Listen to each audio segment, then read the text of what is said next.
The Book of Exodus. Exodus chapter 1. These are the names of the sons of Israel, who went to Egypt with Jacob, each with his family. Reuben, Simeon, Levi, and Judah, Issachar, Zebulun, and Benjamin, Dan and Naphtali, Gad and Asher. The descendants of Jacob numbered 70 in all. Joseph was already in Egypt. Now Joseph and all his brothers and all that generation died. But the Israelites were exceedingly fruitful. They multiplied greatly, increased in numbers, and became so numerous that the land was filled with them. Then a new king, to whom Joseph meant nothing, came to power in Egypt. "Look," he said to his people, "the Israelites have become far too numerous for us. Come, we must deal shrewdly with them, or they will become even more numerous, and, if war breaks out, will join our enemies, fight against us, and leave the country." So they put slave masters over them to oppress them with forced labor, and they built Pithom and Ramesses as store cities for Pharaoh. But the more they were oppressed, the more they multiplied and spread. So the Egyptians came to dread the Israelites and worked them ruthlessly. They made their lives bitter with harsh labor in brick and mortar and with all kinds of work in the fields. In all their harsh labor, the Egyptians worked them ruthlessly. The king of Egypt said to the Hebrew midwives, whose names were Shiphrah and Puah, "When you are helping the Hebrew women during childbirth on the delivery stool, if you see that the baby is a boy, kill him. But if it is a girl, let her live." The midwives, however, feared God and did not do what the king of Egypt had told them to do. They let the boys live. Then the king of Egypt summoned the midwives and asked them, "Why have you done this? Why have you let the boys live?" The midwives answered Pharaoh, "Hebrew women are not like Egyptian women. They are vigorous and give birth before the midwives arrive." So God was kind to the midwives, and the people increased and became even more numerous. And because the midwives feared God, he gave them families of their own. Then Pharaoh gave this order to all his people: "Every Hebrew boy that is born you must throw into the Nile, but let every girl live." Exodus chapter 2. Now a man of the tribe of Levi married a Levite woman, and she became pregnant and gave birth to a son. When she saw that he was a fine child, she hid him for 3 months. But when she could hide him no longer, she got a papyrus basket for him and coated it with tar and pitch. Then she placed the child in it and put it among the reeds along the bank of the Nile. His sister stood at a distance to see what would happen to him. Then Pharaoh's daughter went down to the Nile to bathe, and her attendants were walking along the riverbank. She saw the basket among the reeds and sent her female slaves to get it. She opened it and saw the baby. He was crying, and she felt sorry for him. "This is one of the Hebrew babies," she said.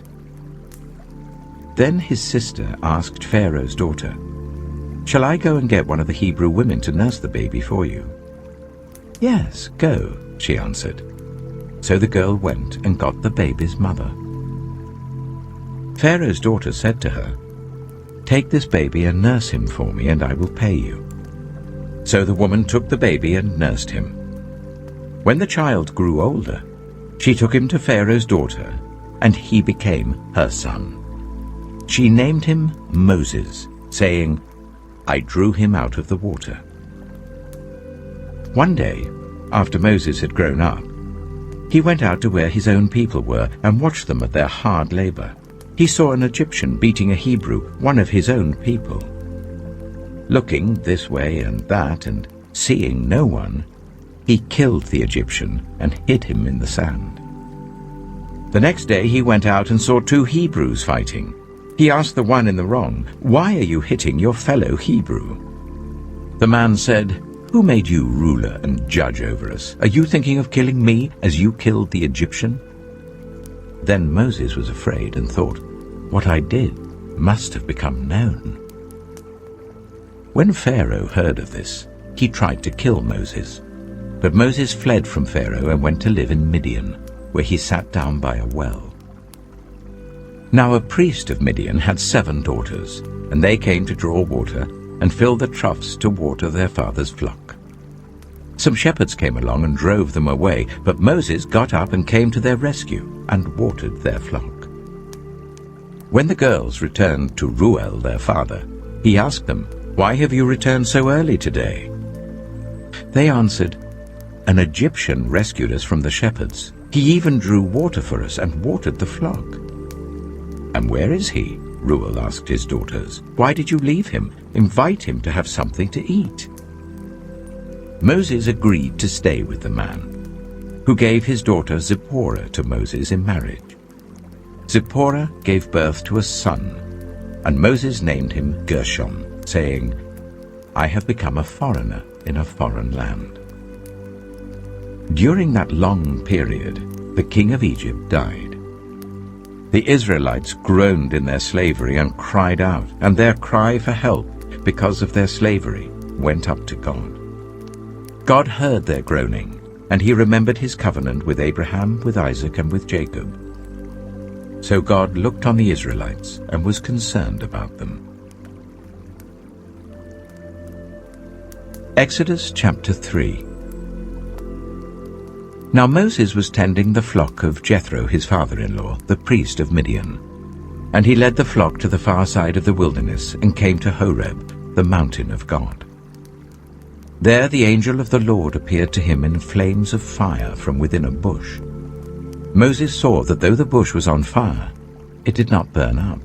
So Moses thought, "I will go over and see this strange sight, why the bush does not burn up." When the Lord saw that he had gone over to look, God called to him from within the bush, "Moses, Moses." And Moses said, "Here I am." "Do not come any closer," God said. "Take off your sandals, for the place where you are standing is holy ground."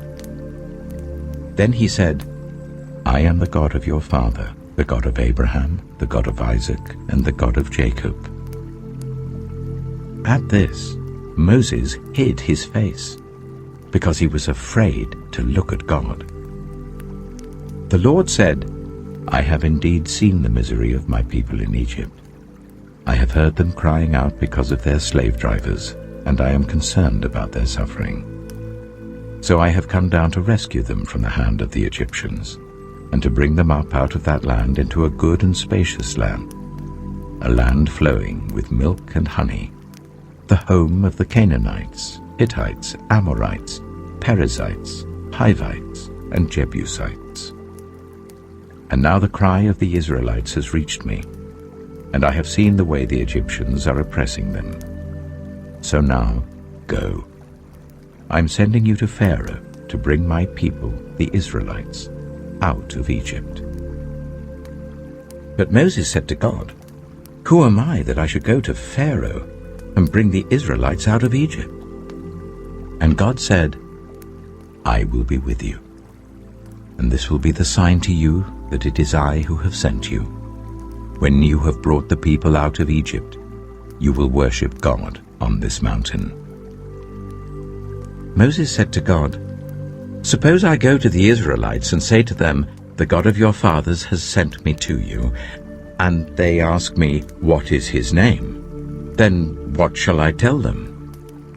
God said to Moses, "I am who I am. This is what you are to say to the Israelites. 'I am has sent me to you.'" God also said to Moses, "Say to the Israelites, 'The Lord, the God of your fathers, the God of Abraham, the God of Isaac, and the God of Jacob, has sent me to you. This is my name forever, the name you shall call me from generation to generation. Go, assemble the elders of Israel and say to them, 'The Lord, the God of your fathers, the God of Abraham, Isaac, and Jacob, appeared to me and said, I have watched over you and have seen what has been done to you in Egypt. And I have promised to bring you up out of your misery in Egypt, into the land of the Canaanites, Hittites, Amorites, Perizzites, Hivites, and Jebusites, a land flowing with milk and honey. The elders of Israel will listen to you. Then you and the elders are to go to the king of Egypt and say to him, The Lord, the God of the Hebrews, has met with us. Let us take a 3-day journey into the wilderness to offer sacrifices to the Lord our God. But I know that the king of Egypt will not let you go, unless a mighty hand compels him. So I will stretch out my hand and strike the Egyptians with all the wonders that I will perform among them. After that, he will let you go. And I will make the Egyptians favorably disposed towards his people, so that when you leave you will not go empty-handed. Every woman is to ask her neighbor, and any woman living in her house, for articles of silver and gold and for clothing, which you will put on your sons and daughters, and so you will plunder the Egyptians. Exodus chapter 4. Moses answered, What if they do not believe me or listen to me and say, The Lord did not appear to you? Then the Lord said to him, What is that in your hand? A staff, he replied. The Lord said, Throw it on the ground. Moses threw it on the ground, and it became a snake, and he ran from it. Then the Lord said to him, Reach out your hand and take it by the tail. So Moses reached out and took hold of the snake, and it turned back into a staff in his hand. This, said the Lord, is so that they may believe that the Lord, the God of their fathers, the God of Abraham, the God of Isaac, and the God of Jacob, has appeared to you.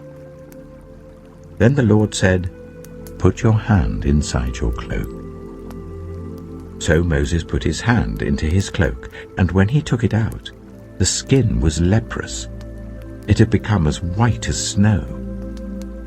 Now put it back into your cloak, he said. So Moses put his hand back into his cloak, and when he took it out, it was restored like the rest of his flesh. Then the Lord said, If they do not believe you, or pay attention to the first sign, they may believe the second. But if they do not believe these 2 signs or listen to you, take some water from the Nile and pour it on the dry ground. The water you take from the river will become blood on the ground. Moses said to the Lord, Pardon your servant, Lord, I have never been eloquent, neither in the past nor since you have spoken to your servant. I am slow of speech and tongue. The Lord said to him, Who gave human beings their mouths? Who makes them deaf or mute? Who gives them sight or makes them blind? Is it not I, the Lord? Now go, I will help you speak and will teach you what to say. But Moses said, Pardon your servant, Lord. Please send someone else. Then the Lord's anger burned against Moses, and he said, What about your brother, Aaron the Levite? I know he can speak well. He is already on his way to meet you, and he will be glad to see you.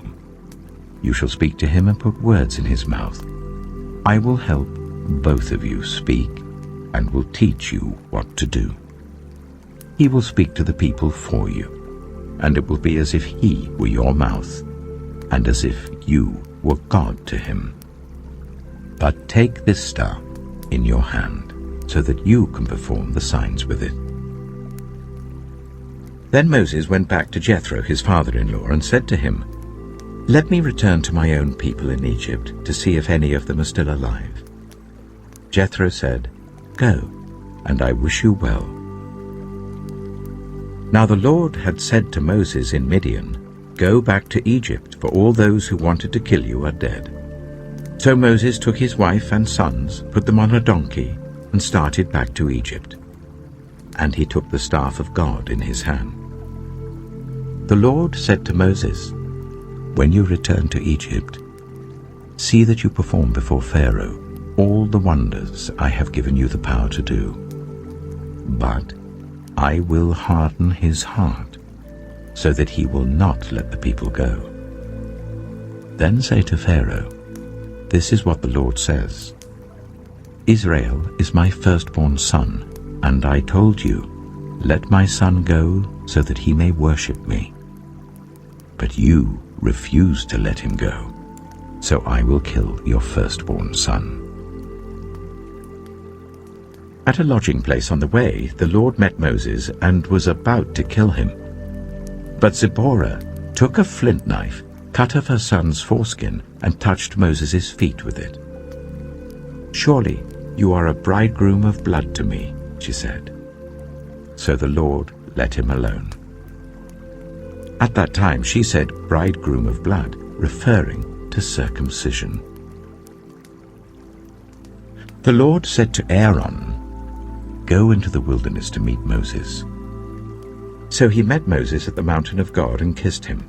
Then Moses told Aaron everything the Lord had sent him to say, and also about all the signs he had commanded him to perform. Moses and Aaron brought together all the elders of the Israelites, and Aaron told them everything the Lord had said to Moses. He also performed the signs before the people, and they believed. And when they heard that the Lord was concerned about them and had seen their misery, they bowed down and worshipped. Exodus chapter 5.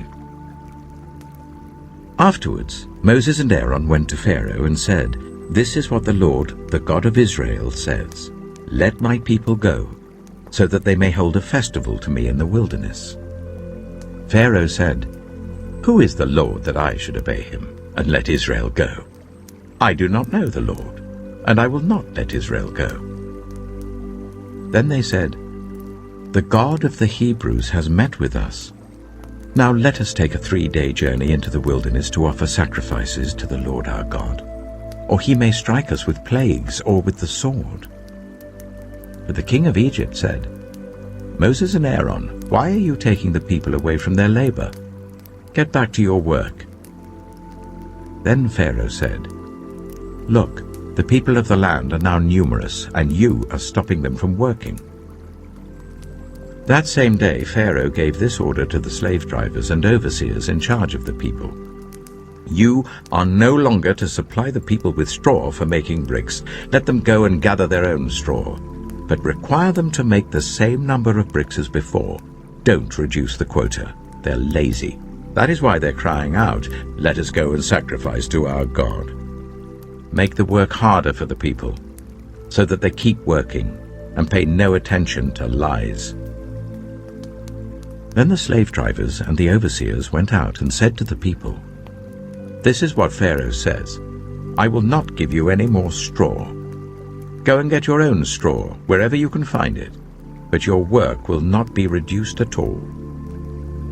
So the people scattered all over Egypt to gather stubble to use for straw. The slave drivers kept pressing them, saying, "Complete the work required of you for each day, just as when you had straw." And Pharaoh's slave drivers beat the Israelite overseers they had appointed, demanding, "Why haven't you met your quota of bricks yesterday or today as before?" Then the Israelite overseers went and appealed to Pharaoh, "Why have you treated your servants this way? Your servants are given no straw, yet we are told, 'Make bricks.' Your servants are being beaten, but the fault is with your own people."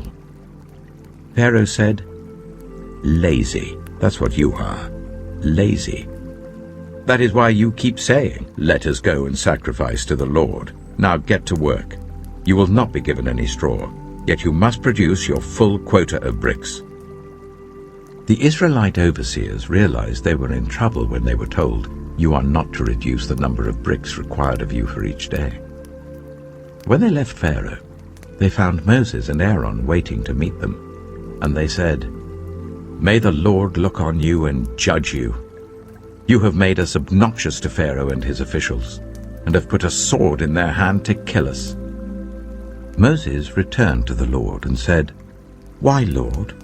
Why have you brought trouble on this people? Is this why you sent me? Ever since I went to Pharaoh to speak in your name, he has brought trouble on this people, and you have not rescued your people at all." Exodus chapter 6. Then the Lord said to Moses, "Now you will see what I will do to Pharaoh. Because of my mighty hand, he will let them go. Because of my mighty hand, he will drive them out of his country." God also said to Moses, "I am the Lord. I appeared to Abraham, to Isaac, and to Jacob as God Almighty, but by my name, the Lord, I did not make myself known to them. I also established my covenant with them to give them the land of Canaan, where they resided as foreigners. Moreover, I have heard the groaning of the Israelites, whom the Egyptians are enslaving, and I have remembered my covenant. Therefore say to the Israelites, I am the Lord, and I will bring you out from under the yoke of the Egyptians. I will free you from being slaves to them. I will redeem you with an outstretched arm and with mighty acts of judgment.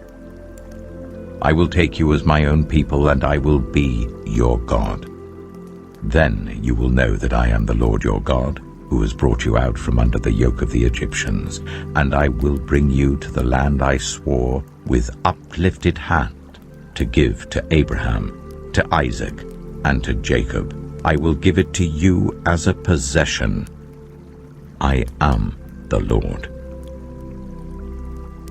Moses reported this to the Israelites, but they did not listen to him because of their discouragement and harsh labor. Then the Lord said to Moses, "Go, tell Pharaoh, king of Egypt, to let the Israelites go out of his country." But Moses said to the Lord, "If the Israelites will not listen to me, why would Pharaoh listen to me, since I speak with faltering lips?" Now the Lord spoke to Moses and Aaron about the Israelites and Pharaoh, king of Egypt, and he commanded them to bring the Israelites out of Egypt.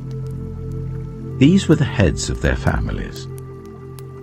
The sons of Reuben, the firstborn of Israel, were Hanok and Palu, Hezron and Carmi. These were the clans of Reuben. The sons of Simeon were Jemuel, Jamin, Ohad, Jachin, Zohar, and Sheul, the son of a Canaanite woman. These were the clans of Simeon. These were the names of the sons of Levi according to their records: Gershon, Kohath, and Merari. Levi lived 137 years. The sons of Gershon by clans were Libni and Shimei. The sons of Kohath were Amram, Ishar, Hebron, and Uzziel. Kohath lived 133 years. The sons of Merari were Mahli and Mushai. These were the clans of Levi according to their records. Amram married his father's sister, Jochebed, who bore him Aaron and Moses. Amram lived 137 years.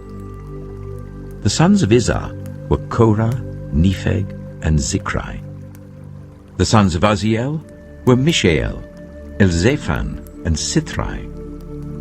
Aaron married Elisheba, daughter of Amminadab and sister of Nahshon, and she bore him Nadab and Abihu, Eleazar and Ithamar.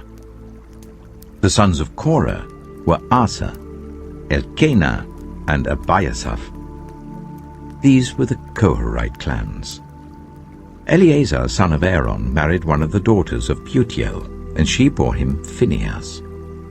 These were the heads of the Levite families, clan by clan. It was this Aaron and Moses to whom the Lord had said, "Bring the Israelites out of Egypt by their divisions." They were the ones who spoke to Pharaoh, king of Egypt, about bringing the Israelites out of Egypt, this same Moses and Aaron. Now when the Lord spoke to Moses in Egypt, he said to him, I am the Lord. Tell Pharaoh, king of Egypt, everything I tell you. But Moses said to the Lord, Since I speak with faltering lips, why would Pharaoh listen to me? Exodus chapter 7.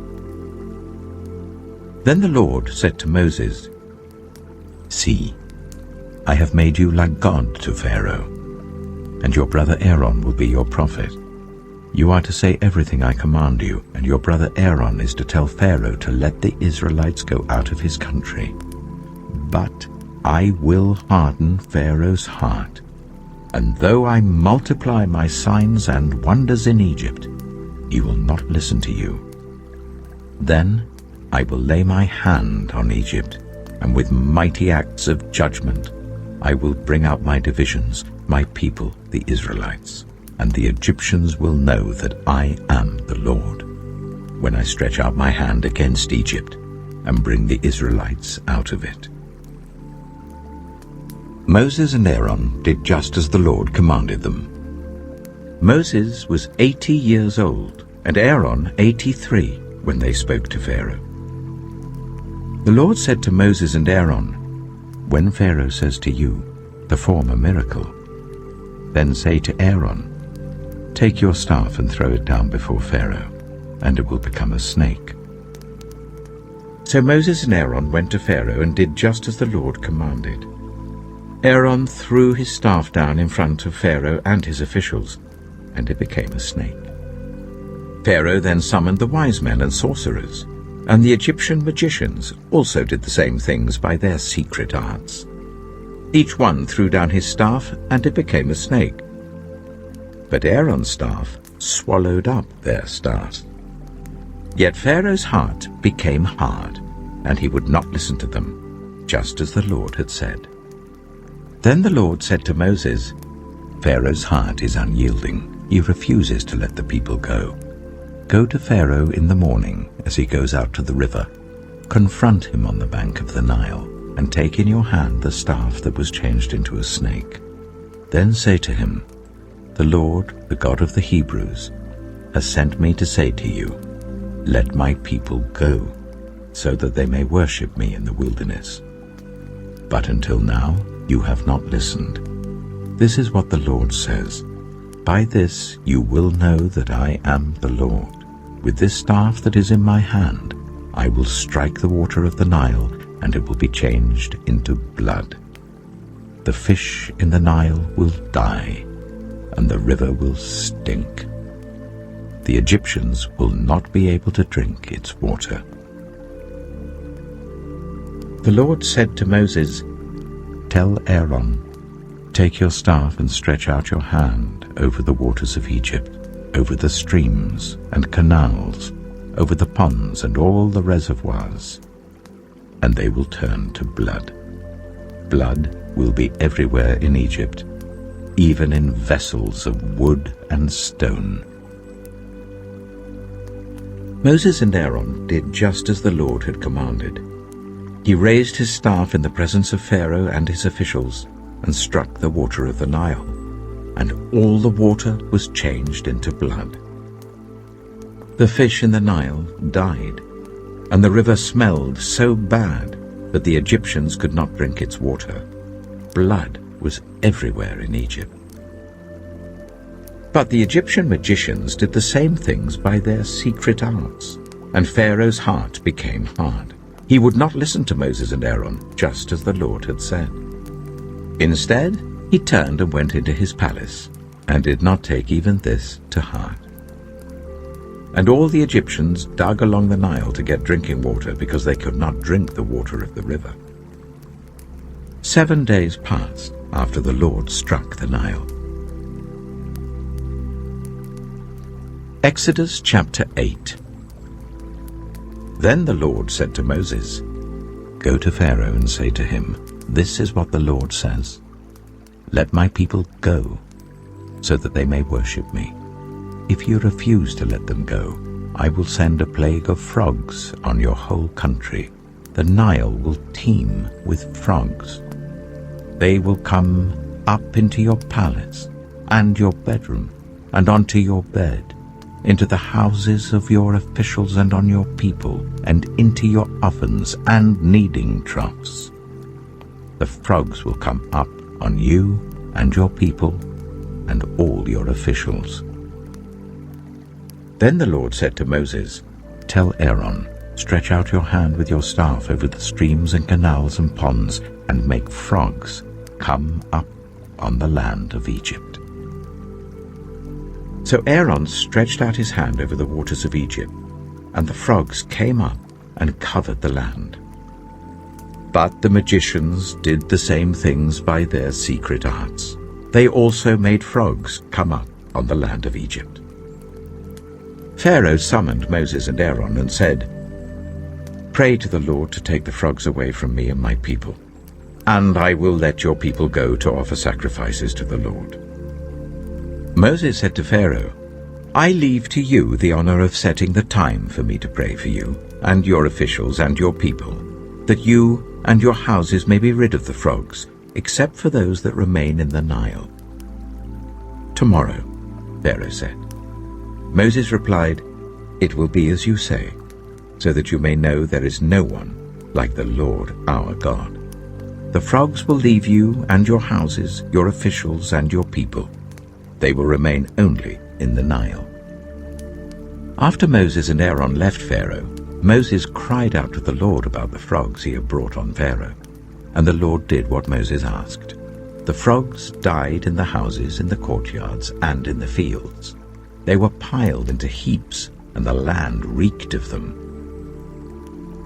But when Pharaoh saw that there was relief, he hardened his heart and would not listen to Moses and Aaron, just as the Lord had said. Then the Lord said to Moses, "Tell Aaron, stretch out your staff and strike the dust of the ground, and throughout the land of Egypt the dust will become gnats." They did this, and when Aaron stretched out his hand with the staff and struck the dust of the ground, gnats came on people and animals. All the dust throughout the land of Egypt became gnats. But when the magicians tried to produce gnats by their secret arts, they could not. Since the gnats were on people and animals everywhere, the magicians said to Pharaoh, "This is the finger of God." But Pharaoh's heart was hard, and he would not listen, just as the Lord had said.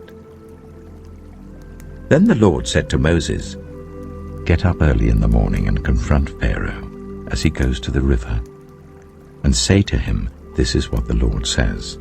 Let my people go, so that they may worship me. If you do not let my people go, I will send swarms of flies on you and your officials, on your people, and into your houses. The houses of the Egyptians will be full of flies. Even the ground will be covered with them. But on that day I will deal differently with the land of Goshen, where my people live. No swarms of flies will be there, so that you will know that I, the Lord, am in this land. I will make a distinction between my people and your people. This sign will occur tomorrow." And the Lord did this. Dense swarms of flies poured into Pharaoh's palace and into the houses of his officials. Throughout Egypt the land was ruined by the flies. Then Pharaoh summoned Moses and Aaron and said, "Go, sacrifice to your God here in the land." But Moses said, "That would not be right. The sacrifices we offer the Lord our God would be detestable to the Egyptians. And if we offer sacrifices that are detestable in their eyes, will they not stone us?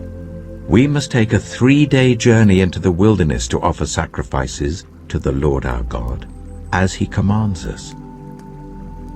Pharaoh said, "I will let you go to offer sacrifices to the Lord your God in the wilderness, but you must not go very far. Now pray for me." Moses answered, "As soon as I leave you, I will pray to the Lord, and tomorrow the flies will leave Pharaoh and his officials and his people. Only let Pharaoh be sure that he does not act deceitfully again, by not letting the people go to offer sacrifices to the Lord. Then Moses left Pharaoh and prayed to the Lord, and the Lord did what Moses asked. The flies left Pharaoh and his officials and his people. Not a fly remained. But this time also Pharaoh hardened his heart and would not let the people go. Exodus chapter 9. Then the Lord said to Moses, "Go to Pharaoh and say to him, 'This is what the Lord, the God of the Hebrews, says. Let my people go, so that they may worship me.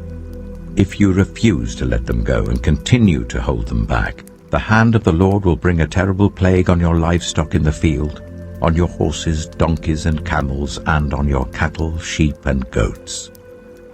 But the Lord will make a distinction between the livestock of Israel and that of Egypt, so that no animal belonging to the Israelites will die.'" The Lord set a time and said, "Tomorrow the Lord will do this in the land." And the next day the Lord did it. All the livestock of the Egyptians died, but not one animal belonging to the Israelites died. Pharaoh investigated and found that not even one of the animals of the Israelites had died. Yet his heart was unyielding, and he would not let the people go. Then the Lord said to Moses and Aaron, "Take handfuls of soot from a furnace, and let Moses toss it into the air in the presence of Pharaoh. It will become fine dust over the whole land of Egypt, and festering boils will break out on people and animals throughout the land." So they took soot from a furnace and stood before Pharaoh. Moses tossed it into the air, and festering boils broke out on people and animals. The magicians could not stand before Moses because of the boils that were on them and on all the Egyptians. But the Lord hardened Pharaoh's heart, and he would not listen to Moses and Aaron, just as the Lord had said to Moses. Then the Lord said to Moses, "Get up early in the morning, confront Pharaoh, and say to him, 'This is what the Lord, the God of the Hebrews, says. Let my people go, so that they may worship me. For this time I will send the full force of my plagues against you and against your officials and your people, so you may know that there is no one like me in all the earth. For by now I could have stretched out my hand and struck you and your people with a plague that would have wiped you off the earth. But I have raised you up for this very purpose, that I might show you my power, and that my name might be proclaimed in all the earth. You still set yourself against my people and will not let them go. Therefore at this time tomorrow I will send the worst hailstorm that has ever fallen on Egypt from the day it was founded till now. Give an order now to bring your livestock and everything you have in the field to a place of shelter, because the hail will fall on every person and animal that has not been brought in and is still out in the field, and they will die." Those officials of Pharaoh who feared the word of the Lord hurried to bring their slaves and their livestock inside. But those who ignored the word of the Lord left their slaves and livestock in the field. Then the Lord said to Moses, "Stretch out your hand towards the sky so that hail will fall all over Egypt, on people and animals and on everything growing in the fields of Egypt." When Moses stretched out his staff towards the sky, the Lord sent thunder and hail, and lightning flashed down to the ground. So the Lord rained hail on the land of Egypt. Hail fell, and lightning flashed back and forth. It was the worst storm in all the land of Egypt since it had become a nation. Throughout Egypt, hail struck everything in the fields, both people and animals. It beat down everything growing in the fields and stripped every tree. The only place it did not hail was the land of Goshen, where the Israelites were. Then Pharaoh summoned Moses and Aaron. "This time I have sinned," he said to them. "The Lord is in the right, and I and my people are in the wrong. Pray to the Lord, for we have had enough thunder and hail. I will let you go. You don't have to stay any longer." Moses replied, "When I have gone out of the city, I will spread out my hands in prayer to the Lord. The thunder will stop, and there will be no more hail, so you may know that the earth is the Lord's. But I know that you and your officials still do not fear the Lord God." The flax and barley were destroyed, since the barley was in the ear and the flax was in bloom. The wheat and spelt, however, were not destroyed, because they ripened later. Then Moses left Pharaoh and went out of the city. He spread his hands towards the Lord. The thunder and hail stopped, and the rain no longer poured down on the land. When Pharaoh saw that the rain and hail and thunder had stopped, he sinned again. He and his officials hardened their hearts. So Pharaoh's heart was hard, and he would not let the Israelites go, just as the Lord had said through Moses. Exodus chapter 10. Then the Lord said to Moses, "Go to Pharaoh, for I have hardened his heart and the hearts of his officials, so that I may perform these signs of mine among them, that you may tell your children and grandchildren how I dealt harshly with the Egyptians, and how I performed my signs among them, and that you may know that I am the Lord." So Moses and Aaron went to Pharaoh and said to him, "This is what the Lord, the God of the Hebrews, says. How long will you refuse to humble yourself before me? Let my people go, so that they may worship me. If you refuse to let them go, I will bring locusts into your country tomorrow. They will cover the face of the ground, so that it cannot be seen. They will devour what little you have left after the hail, including every tree that is growing in your fields. They will fill your houses and those of all your officials and all the Egyptians, something neither your parents nor your ancestors have ever seen, from the day they settled in this land till now." Then Moses turned and left Pharaoh. Pharaoh's officials said to him, "How long will this man be a snare to us? Let the people go, so that they may worship the Lord their God. Do you not realize that Egypt is ruined?" Then Moses and Aaron were brought back to Pharaoh. "Go worship the Lord your God," he said. "But tell me who will be going." Moses answered, "We will go with our young and our old, with our sons and our daughters, and with our flocks and herds, because we are to celebrate a festival to the Lord." Pharaoh said, "The Lord be with you, if I let you go, along with your women and children. Clearly you are bent on evil. No, let only the men go and worship the Lord, since that's what you've been asking for." Then Moses and Aaron were driven out of Pharaoh's presence.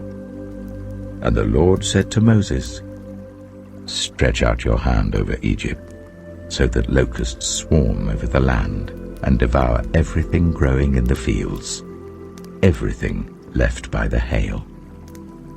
So Moses stretched out his staff over Egypt, and the Lord made an east wind blow across the land all that day and all that night. By morning the wind had brought the locusts. They invaded all Egypt, and settled down in every area of the country in great numbers. Never before had there been such a plague of locusts, nor will there ever be again. They covered all the ground until it was black. They devoured all that was left after the hail, everything growing in the fields and the fruit on the trees. Nothing green remained on tree or plant in all the land of Egypt. Pharaoh quickly summoned Moses and Aaron and said, "I have sinned against the Lord your God and against you. Now forgive my sin once more." and pray to the Lord your God to take this deadly plague away from me." Moses then left Pharaoh and prayed to the Lord. And the Lord changed the wind to a very strong west wind, which caught up the locusts and carried them into the Red Sea. Not a locust was left anywhere in Egypt. But the Lord hardened Pharaoh's heart, and he would not let the Israelites go. Then the Lord said to Moses, "Stretch out your hand towards the sky, so that darkness spreads over Egypt, darkness that can be felt."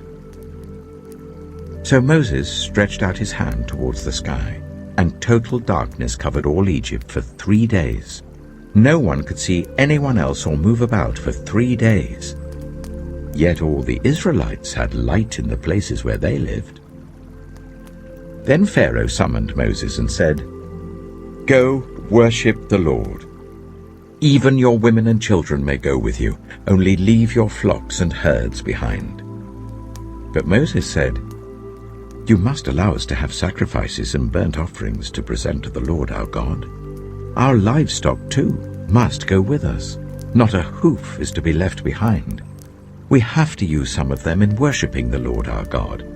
And until we get there, we will not know what we are to use to worship the Lord." But the Lord hardened Pharaoh's heart, and he was not willing to let them go. Pharaoh said to Moses, "Get out of my sight. Make sure you do not appear before me again. The day you see my face, you will die." "Just as you say," Moses replied. "I will never appear before you again." Exodus chapter 11. Now the Lord said to Moses, "I will bring one more plague on Pharaoh and on Egypt. After that, he will let you go from here, and when he does, he will drive you out completely. Tell the people that men and women alike are to ask their neighbors for articles of silver and gold." The Lord made the Egyptians favorably disposed towards the people, and Moses himself was highly regarded in Egypt by Pharaoh's officials and by the people. So Moses said, "This is what the Lord says, about midnight I will go throughout Egypt. Every firstborn son in Egypt will die, from the firstborn son of Pharaoh who sits on the throne to the firstborn son of the female slave who is at her handmill, and all the firstborn of the cattle as well. There will be loud wailing throughout Egypt, worse than there has ever been or ever will be again. But among the Israelites, not a dog will bark at any person or animal. Then you will know that the Lord makes a distinction between Egypt and Israel. All these officials of yours will come to me, bowing down before me, and saying, 'Go, you and all the people who follow you.' After that, I will leave." Then Moses, hot with anger, left Pharaoh. The Lord had said to Moses, "Pharaoh will refuse to listen to you, so that my wonders may be multiplied in Egypt." Moses and Aaron performed all these wonders before Pharaoh, but the Lord hardened Pharaoh's heart, and he would not let the Israelites go out of his country. Exodus chapter 12. The Lord said to Moses and Aaron in Egypt, "This month is to be for you the first month of your year. Tell the whole community of Israel that on the 10th day of this month, each man is to take a lamb for his family, one for each household.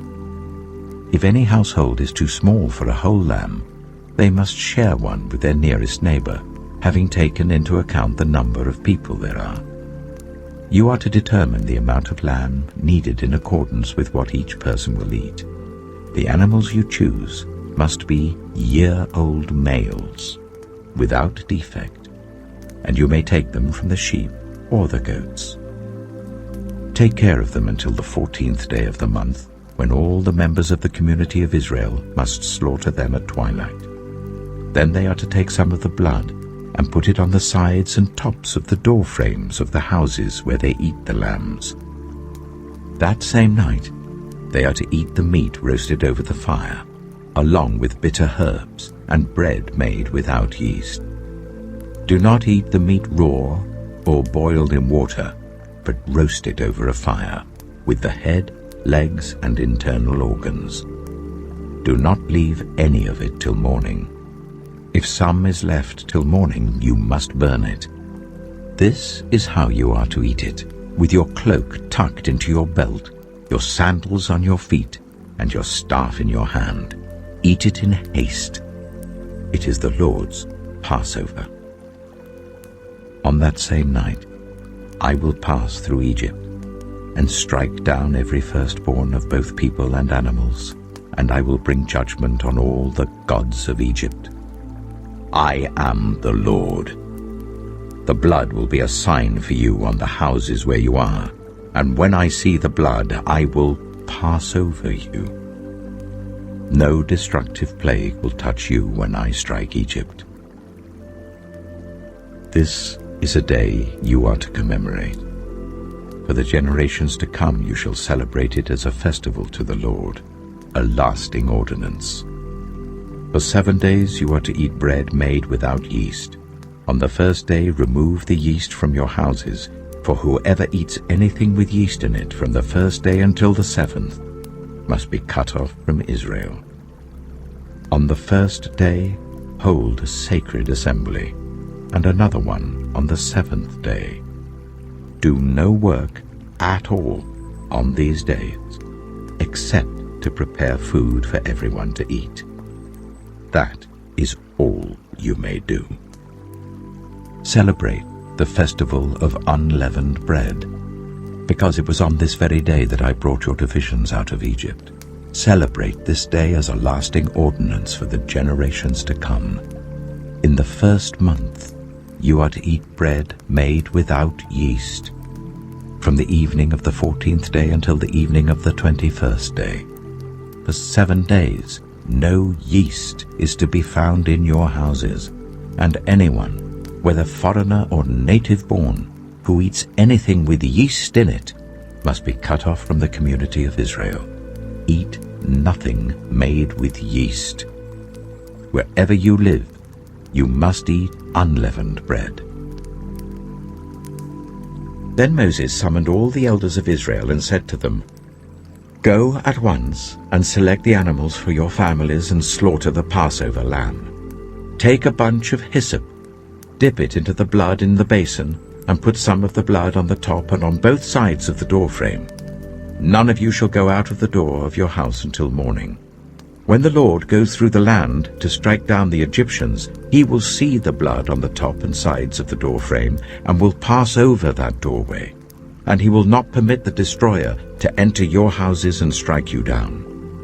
Obey these instructions as a lasting ordinance for you and your descendants.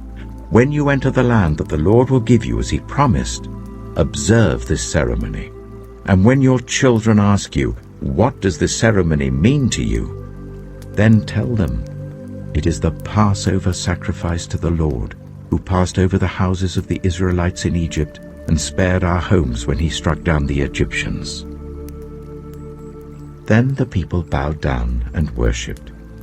The Israelites did just what the Lord commanded Moses and Aaron. At midnight, the Lord struck down all the firstborn in Egypt, from the firstborn of Pharaoh who sat on the throne, to the firstborn of the prisoner who was in the dungeon, and the firstborn of all the livestock as well. Pharaoh and all his officials and all the Egyptians got up during the night, and there was loud wailing in Egypt, for there was not a house without someone dead. During the night, Pharaoh summoned Moses and Aaron and said, Up, leave my people, you and the Israelites. Go worship the Lord as you have requested. Take your flocks and herds, as you have said, and go. And also bless me." The Egyptians urged the people to hurry and leave the country. "For otherwise," they said, "we will all die." So the people took their dough before the yeast was added and carried it on their shoulders in kneading troughs wrapped in clothing. The Israelites did as Moses instructed and asked the Egyptians for articles of silver and gold and for clothing. The Lord had made the Egyptians favorably disposed towards the people, and they gave them what they asked for. So they plundered the Egyptians. The Israelites journeyed from Ramesses to Succoth. There were about 600,000 men on foot, besides women and children. Many other people went up with them, and also large droves of livestock, both flocks and herds. With the dough the Israelites had brought from Egypt, they baked loaves of unleavened bread.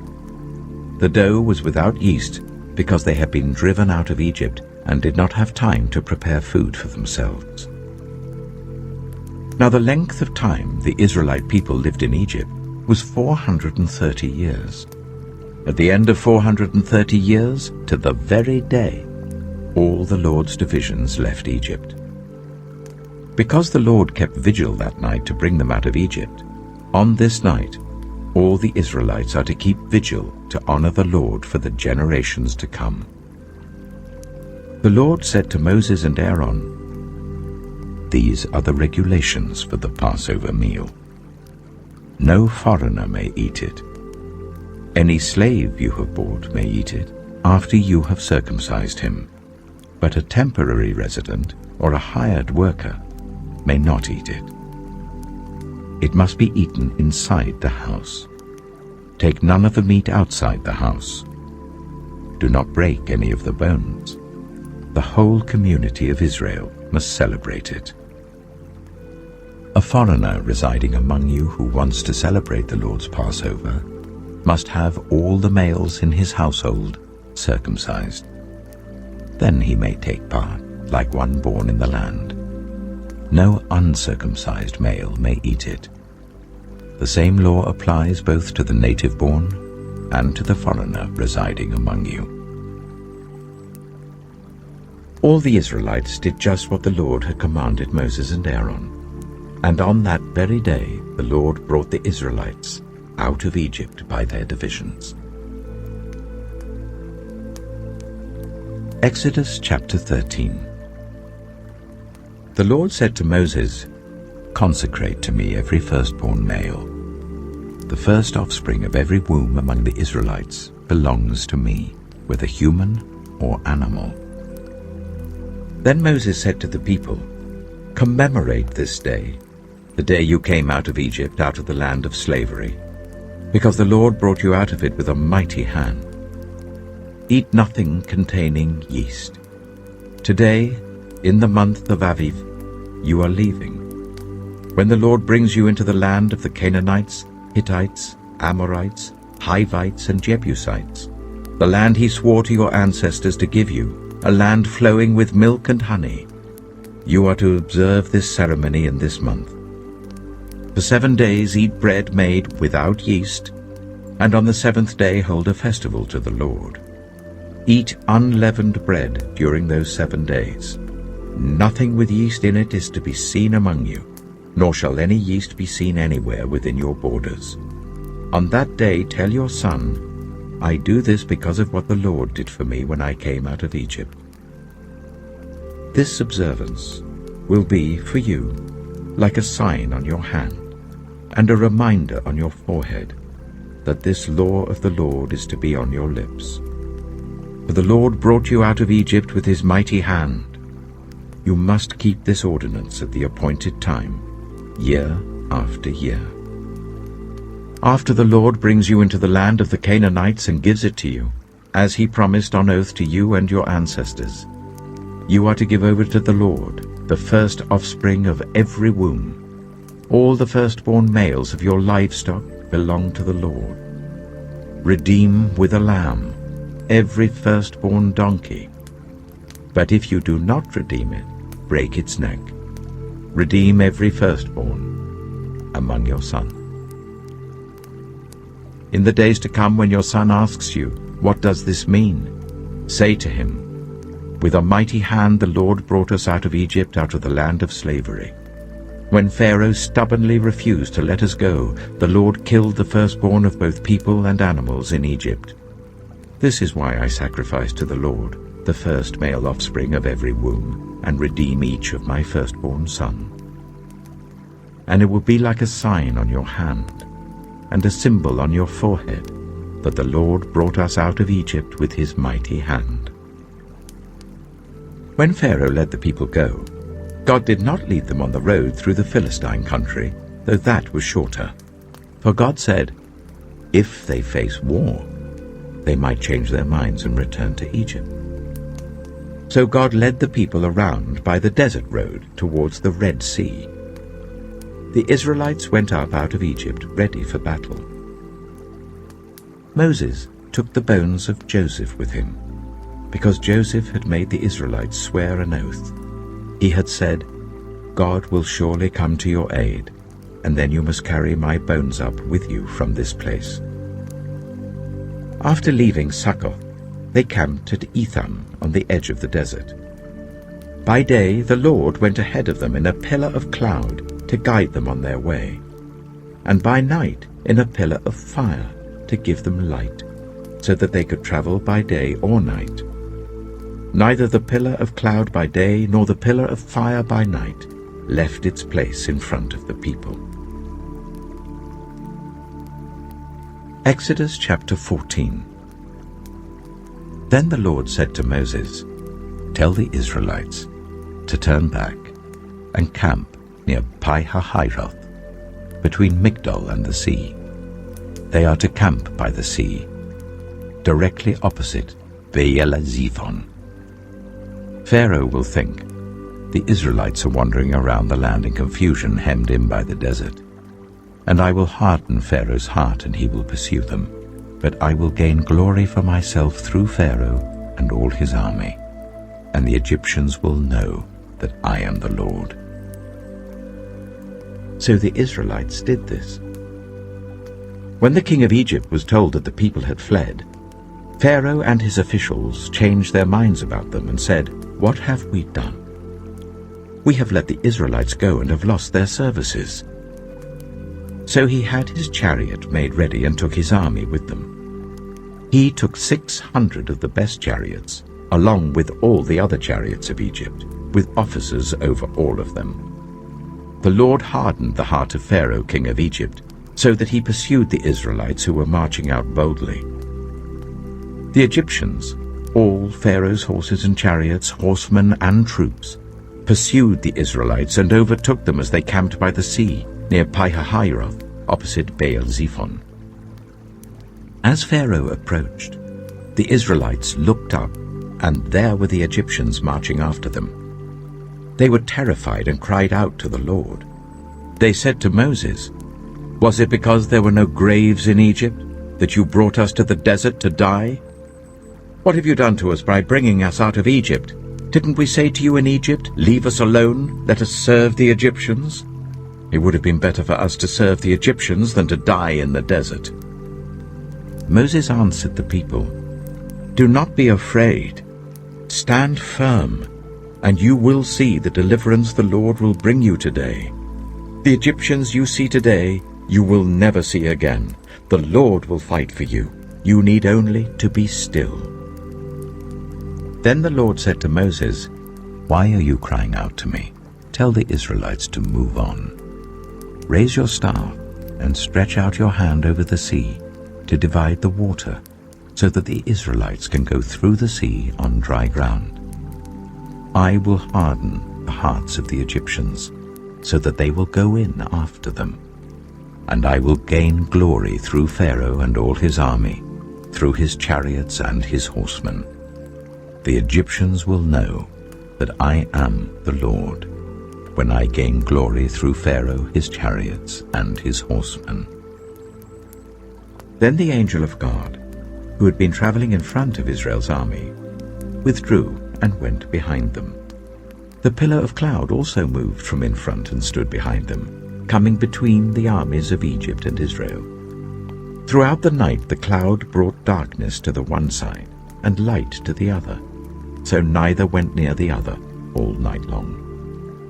Then Moses stretched out his hand over the sea, and all that night the Lord drove the sea back with a strong east wind and turned it into dry land. The waters were divided, and the Israelites went through the sea on dry ground with a wall of water on their right and on their left. The Egyptians pursued them, and all Pharaoh's horses and chariots and horsemen followed them into the sea. During the last watch of the night, the Lord looked down from the pillar of fire and cloud at the Egyptian army and threw it into confusion. He jammed the wheels of their chariots so that they had difficulty driving. And the Egyptians said, "Let's get away from the Israelites. The Lord is fighting for them against Egypt."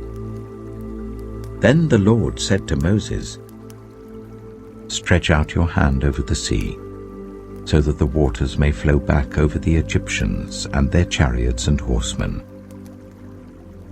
Moses stretched out his hand over the sea, and at daybreak the sea went back to its place.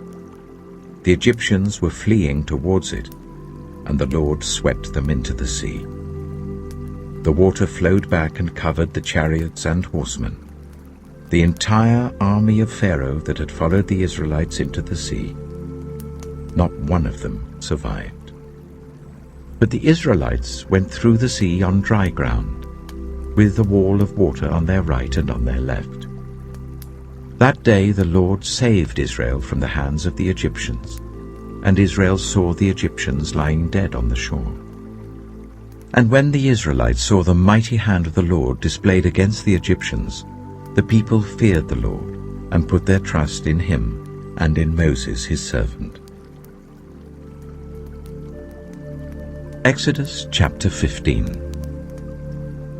Then Moses and the Israelites sang this song to the Lord. "I will sing to the Lord, for he is highly exalted. Both horse and driver he has hurled into the sea. The Lord is my strength and my defense. He has become my salvation. He is my God, and I will praise him, my father's God, and I will exalt him. The Lord is a warrior. The Lord is his name. Pharaoh's chariots and his army he has hurled into the sea. The best of Pharaoh's officers are drowned in the Red Sea. The deep waters have covered them. They sank to the depths like a stone. Your right hand, Lord, was majestic in power. Your right hand, Lord, shattered the enemy. In the greatness of your majesty you threw down those who opposed you. You unleashed your burning anger. It consumed them like stubble. By the blast of your nostrils the waters piled up. The surging waters stood up like a wall. The deep waters congealed in the heart of the sea.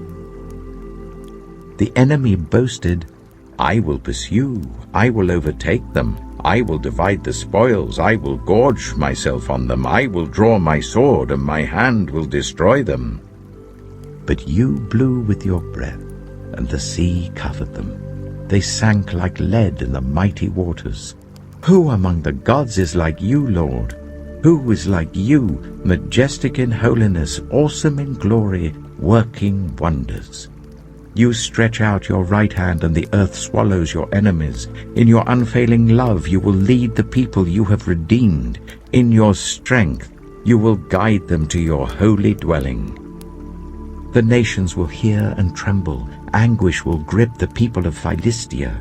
The chiefs of Edom will be terrified. The leaders of Moab will be seized with trembling. The people of Canaan will melt away.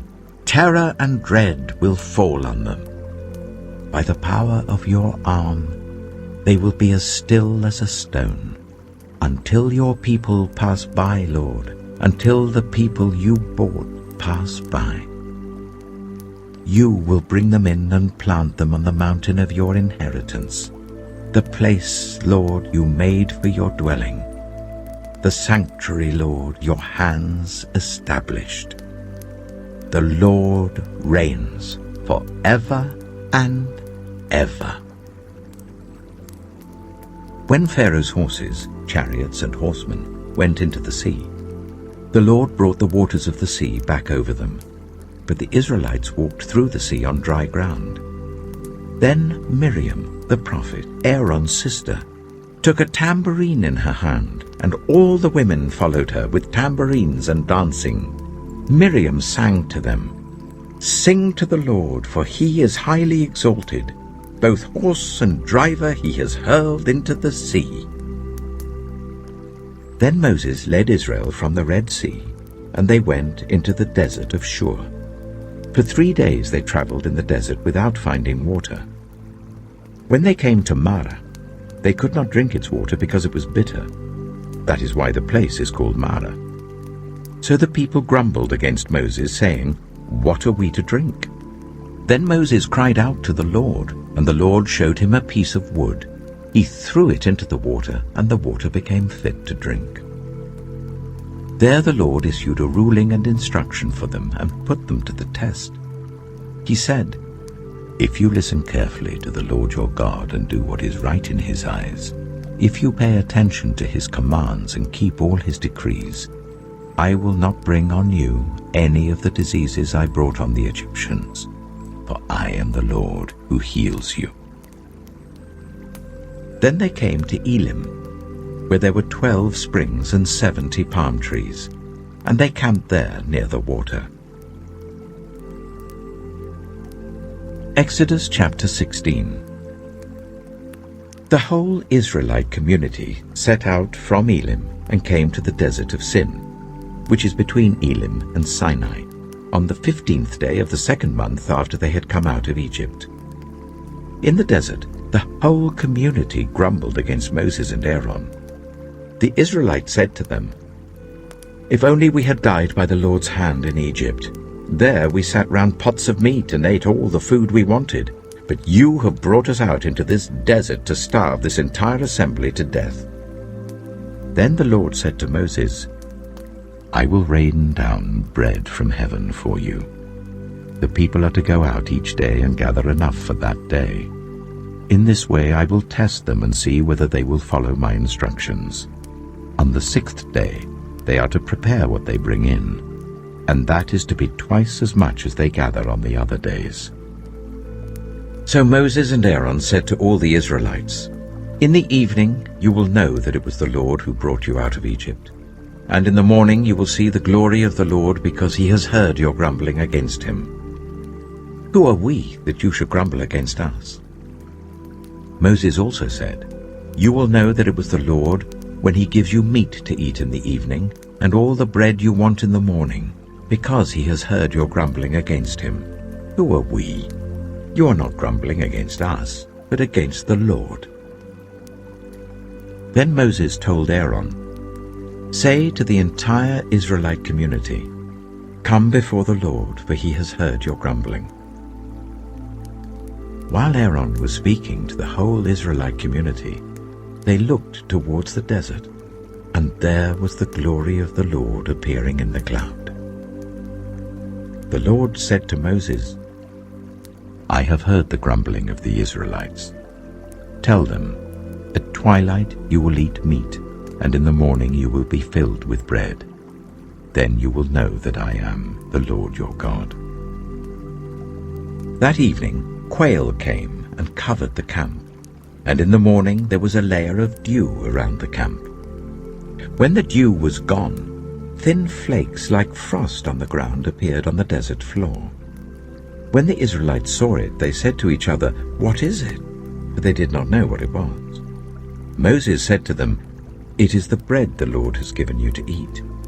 This is what the Lord has commanded. Everyone is to gather as much as they need. Take an omer for each person you have in your tent." The Israelites did as they were told. Some gathered much, some little. And when they measured it by the omer, the one who gathered much did not have too much, and the one who gathered little did not have too little. Everyone had gathered just as much as they needed. Then Moses said to them, "No one is to keep any of it until morning." However, some of them paid no attention to Moses. They kept part of it until morning, but it was full of maggots and began to smell. So Moses was angry with them. Each morning, everyone gathered as much as they needed, and when the sun grew hot, it melted away. On the 6th day, they gathered twice as much, 2 omers for each person. And the leaders of the community came and reported this to Moses. He said to them, "This is what the Lord commanded. Tomorrow is to be a day of Sabbath rest, a holy Sabbath to the Lord. So bake what you want to bake and boil what you want to boil. Save whatever is left and keep it until morning." So they saved it until morning as Moses commanded, and it did not stink or get maggots in it. "Eat it today," Moses said, "because today is a Sabbath to the Lord. You will not find any of it on the ground today. 6 days you are to gather it, but on the 7th day, the Sabbath, there will not be any." Nevertheless, some of the people went out on the 7th day to gather it, but they found none. Then the Lord said to Moses, "How long will you refuse to keep my commands and my instructions? Bear in mind that the Lord has given you the Sabbath. That is why on the 6th day he gives you bread for 2 days. Everyone is to stay where they are on the 7th day. No one is to go out." So the people rested on the 7th day. The people of Israel called the bread manna. It was white like coriander seed and tasted like wafers made with honey. Moses said, "This is what the Lord has commanded. Take an omer of manna and keep it for the generations to come, so that they can see the bread I gave you to eat in the wilderness when I brought you out of Egypt." So Moses said to Aaron, "Take a jar and put an omer of manna in it. Then place it before the Lord to be kept for the generations to come." As the Lord commanded Moses, Aaron put the manna with the tablets of the covenant law that it might be preserved. The Israelites ate manna for 40 years, until they came to a land that was settled. They ate manna until they reached the border of Canaan. An omer is 1/10 of an ephah. Exodus chapter 17. The whole Israelite community set out from the desert of Sin, traveling from place to place as the Lord commanded. They camped at Rephidim, but there was no water for the people to drink. So they quarreled with Moses and said, "Give us water to drink." Moses replied, "Why do you quarrel with me? Why do you put the Lord to the test?" But the people were thirsty for water there, and they grumbled against Moses. They said, "Why did you bring us up out of Egypt to make us and our children and our livestock die of thirst?" Then Moses cried out to the Lord, "What am I to do with these people? They are almost ready to stone me." The Lord answered Moses, "Go out in front of the people. Take with you some of the elders of Israel, and take in your hand the staff with which you struck the Nile, and go. I will stand there before you by the rock at Horeb. Strike the rock, and water will come out of it for the people to drink." So Moses did this in the sight of the elders of Israel. And he called the place Massah and Meribah, because the Israelites quarreled, and because they tested the Lord, saying, "Is the Lord among us or not?" The Amalekites came and attacked the Israelites at Rephidim. Moses said to Joshua, "Choose some of our men and go out to fight the Amalekites. Tomorrow I will stand on top of the hill with the staff of God in my hands." So Joshua fought the Amalekites as Moses had ordered, and Moses, Aaron, and Hur went to the top of the hill. As long as Moses held up his hands, the Israelites were winning, but whenever he lowered his hands, the Amalekites were winning. When Moses' hands grew tired, they took a stone and put it under him, and he sat on it.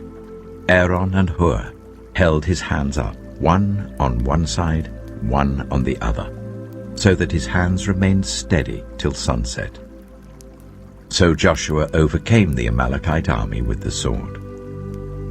Then the Lord said to Moses, "Write this on a scroll as something to be remembered, and make sure that Joshua hears it, because I will completely blot out the name of Amalek from under heaven." Moses built an altar and called it, "The Lord is my banner."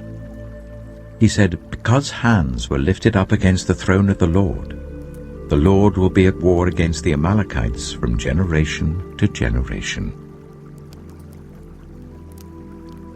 Exodus chapter 18.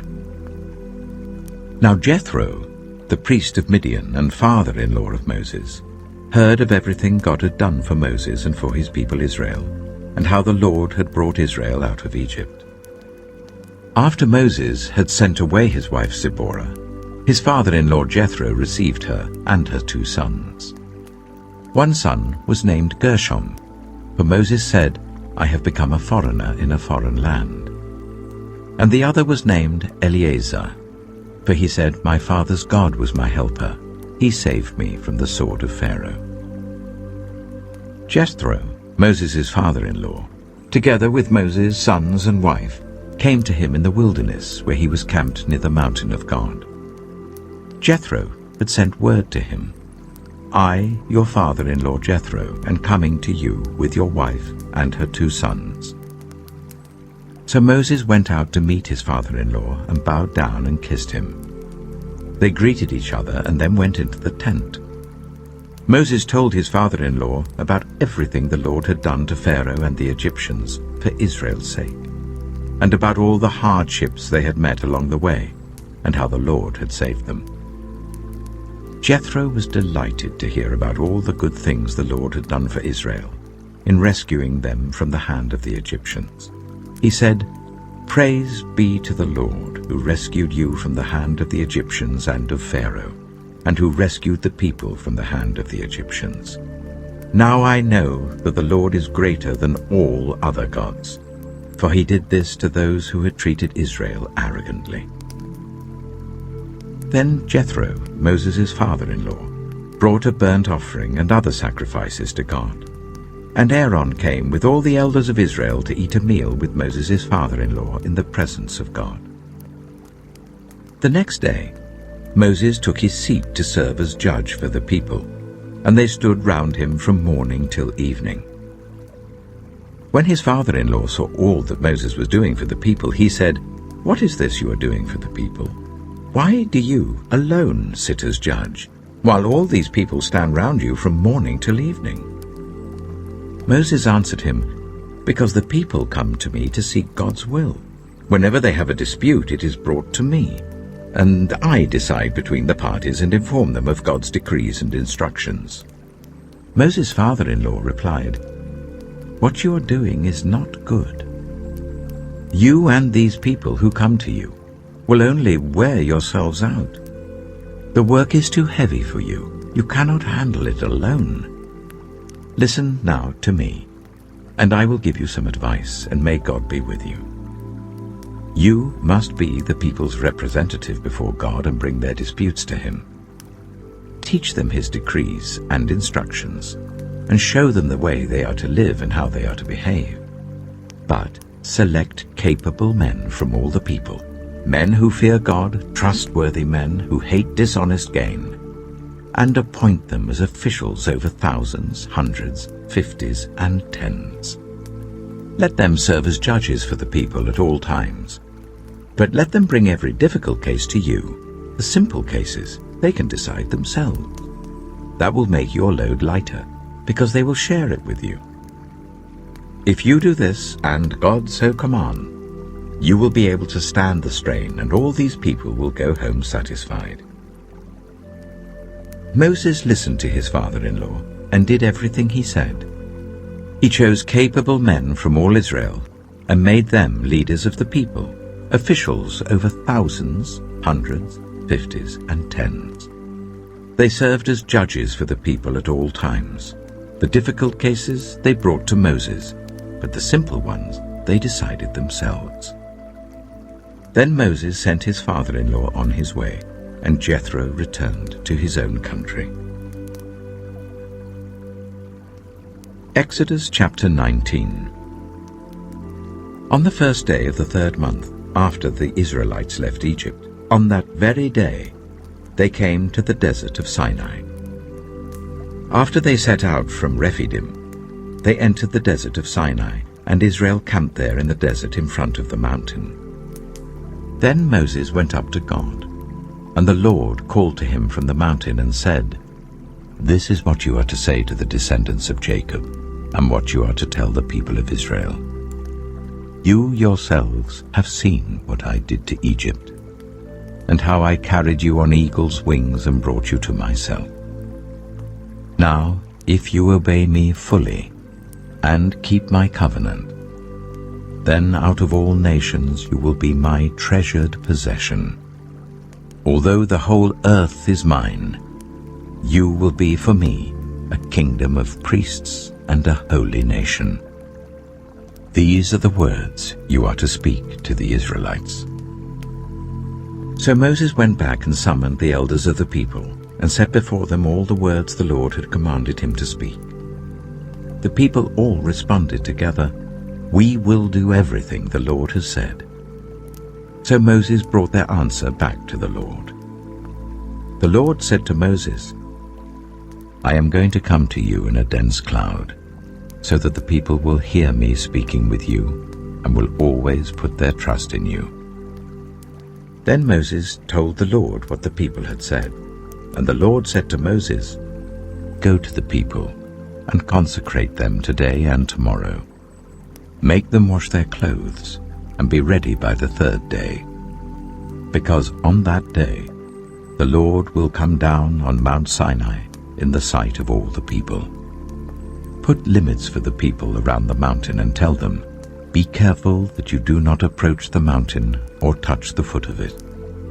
Whoever touches the mountain is to be put to death. They are to be stoned or shot with arrows. Not a hand is to be laid on them. No person or animal shall be permitted to live. Only when the ram's horn sounds a long blast may they approach the mountain." After Moses had gone down the mountain to the people, he consecrated them, and they washed their clothes. Then he said to the people, "Prepare yourselves for the third day. Abstain from sexual relations."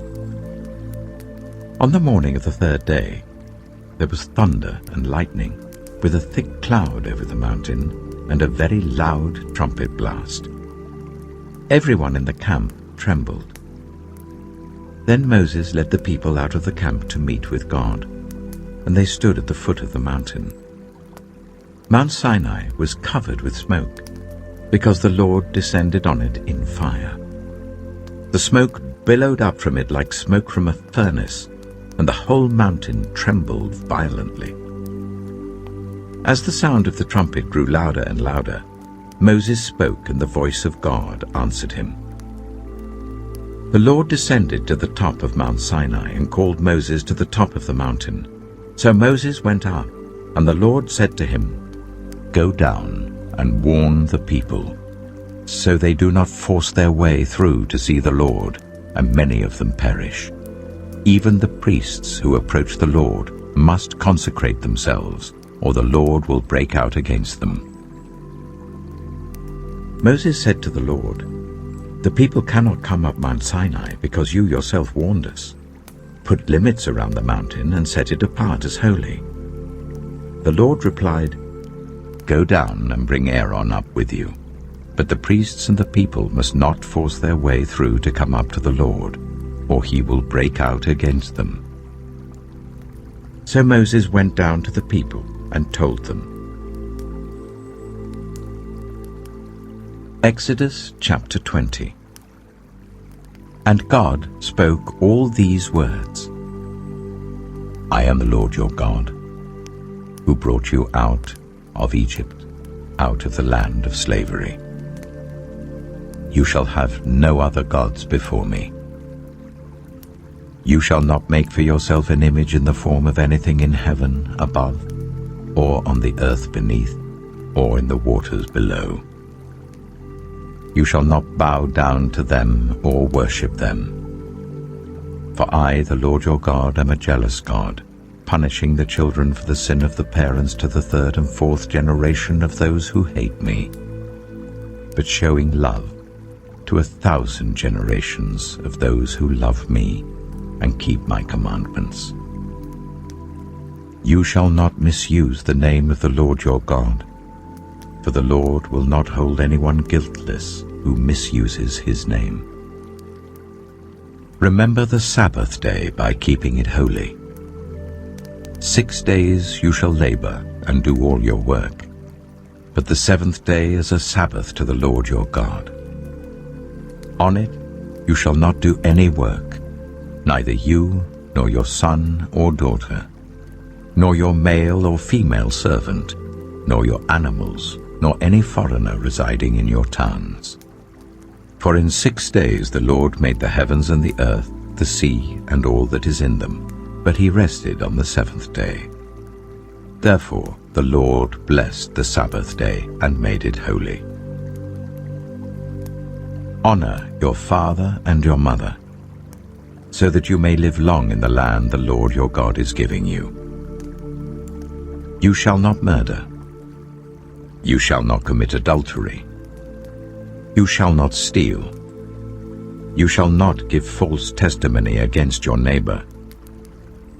You shall not covet your neighbor's house.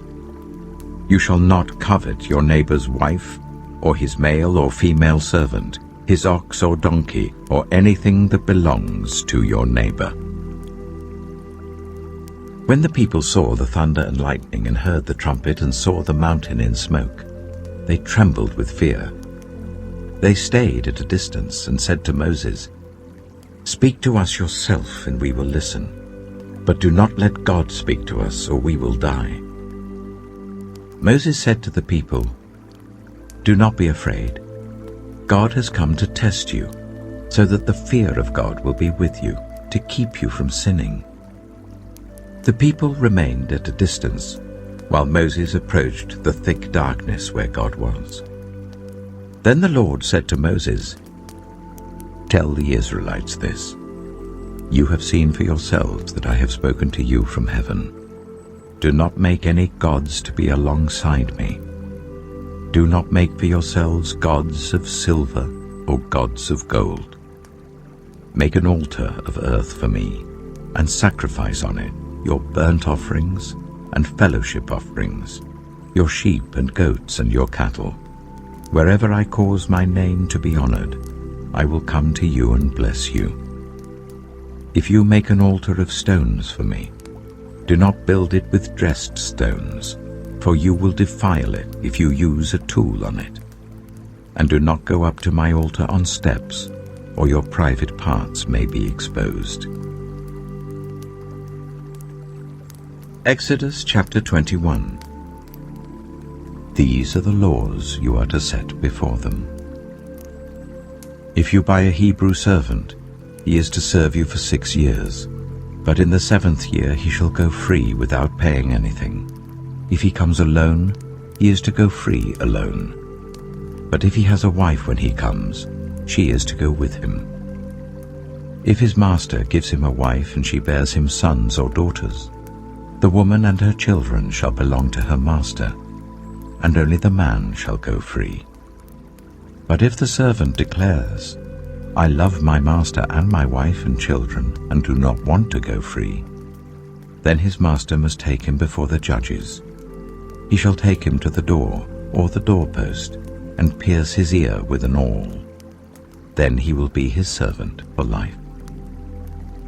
If a man sells his daughter as a servant, she is not to go free as male servants do.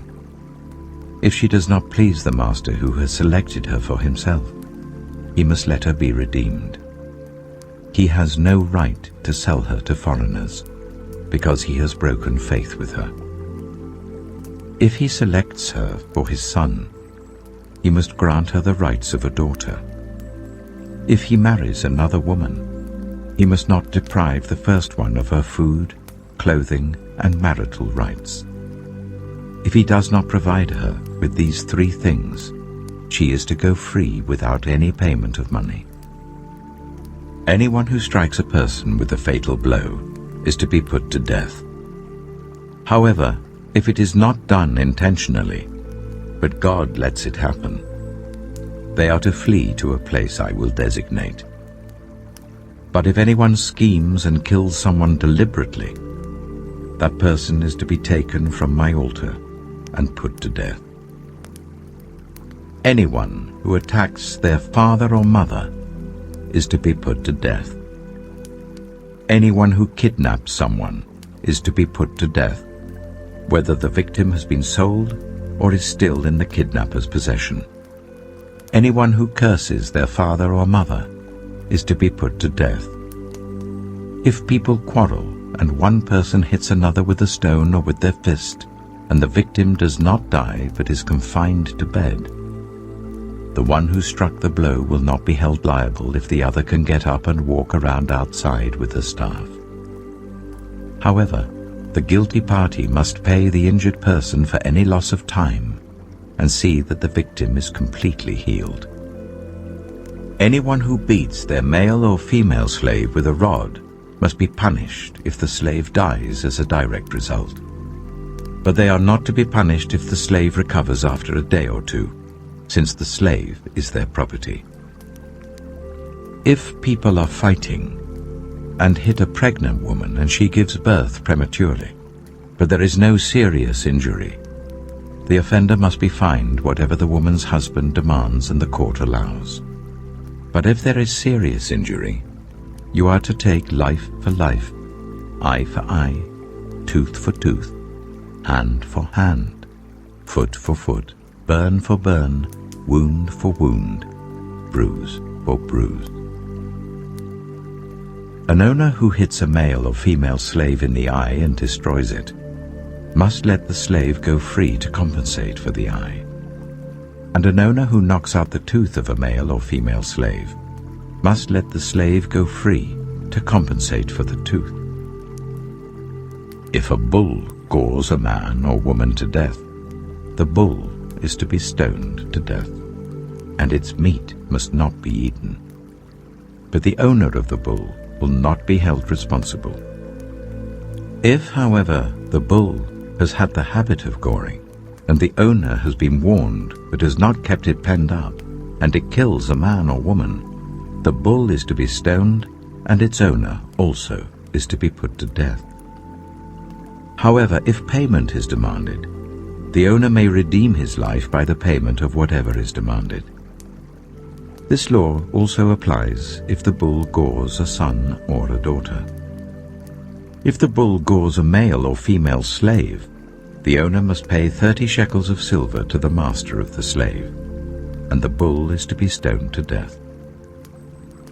If anyone uncovers a pit, or digs one and fails to cover it, and an ox or donkey falls into it, the one who opened the pit must pay the owner for the loss and take the dead animal in exchange. If anyone's bull injures someone else's bull and it dies, the two parties are to sell the live one and divide both the money and the dead animal equally. However, if it was known that the bull had the habit of goring, yet the owner did not keep it penned up, the owner must pay animal for animal and take the dead animal in exchange. Exodus chapter 22.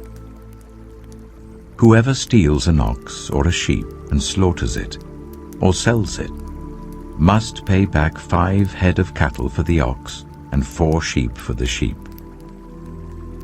If a thief is caught breaking in at night and is struck a fatal blow, the defender is not guilty of bloodshed. But if it happens after sunrise, the defender is guilty of bloodshed. Anyone who steals must certainly make restitution. But if they have nothing, they must be sold to pay for their theft. If the stolen animal is found alive in their possession, whether ox or donkey or sheep, they must pay back double. If anyone grazes their livestock in a field or vineyard and lets them stray and they graze in someone else's field, the offender must make restitution from the best of their own field or vineyard. If a fire breaks out and spreads into thorn bushes, so that it burns sheaves of corn or standing corn or the whole field, the one who started the fire must make restitution. If anyone gives a neighbor silver or goods for safekeeping, and they are stolen from the neighbor's house, the thief, if caught, must pay back double. But if the thief is not found, the owner of the house must appear before the judges, and they must determine whether the owner of the house has laid hands on the other person's property. In all cases of illegal possession of an ox, a donkey, a sheep, a garment, or any other lost property about which somebody says, "This is mine," both parties are to bring their cases before the judges. The one whom the judges declare guilty must pay back double to the other. If anyone gives a donkey, an ox, a sheep, or any other animal to their neighbor for safekeeping, and it dies, or is injured, or is taken away while no one is looking, the issue between them will be settled by the taking of an oath before the Lord, that the neighbor did not lay hands on the other person's property. The owner is to accept this, and no restitution is required.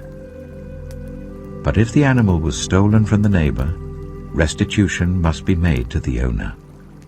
If it was torn to pieces by a wild animal, the neighbor shall bring in the remains as evidence, and shall not be required to pay for the torn animal. If anyone borrows an animal from their neighbor, and it is injured or dies while the owner is not present, they must make restitution. But if the owner is with the animal, the borrower will not have to pay. If the animal was hired, the money paid for the hire covers the loss. If a man seduces a virgin who is not pledged to be married and sleeps with her, he must pay the bride price, and she shall be his wife. If her father absolutely refuses to give her to him, he must still pay the bride price for virgins. Do not allow a sorceress to live. Anyone who has sexual relations with an animal is to be put to death. Whoever sacrifices to any god other than the Lord must be destroyed. Do not ill-treat or oppress a foreigner, for you were foreigners in Egypt. Do not take advantage of the widow or the fatherless. If you do, and they cry out to me, I will certainly hear their cry. My anger will be aroused, and I will kill you with the sword. Your wives will become widows, and your children fatherless. If you lend money to one of my people among you who is needy, do not treat it like a business deal. Charge no interest.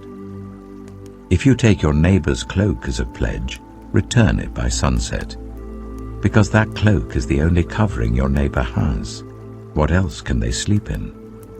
When they cry out to me, I will hear, for I am compassionate. Do not blaspheme God or curse the ruler of your people. Do not hold back offerings from your granaries or your vats. You must give me the firstborn of your sons. Do the same with your cattle and your sheep.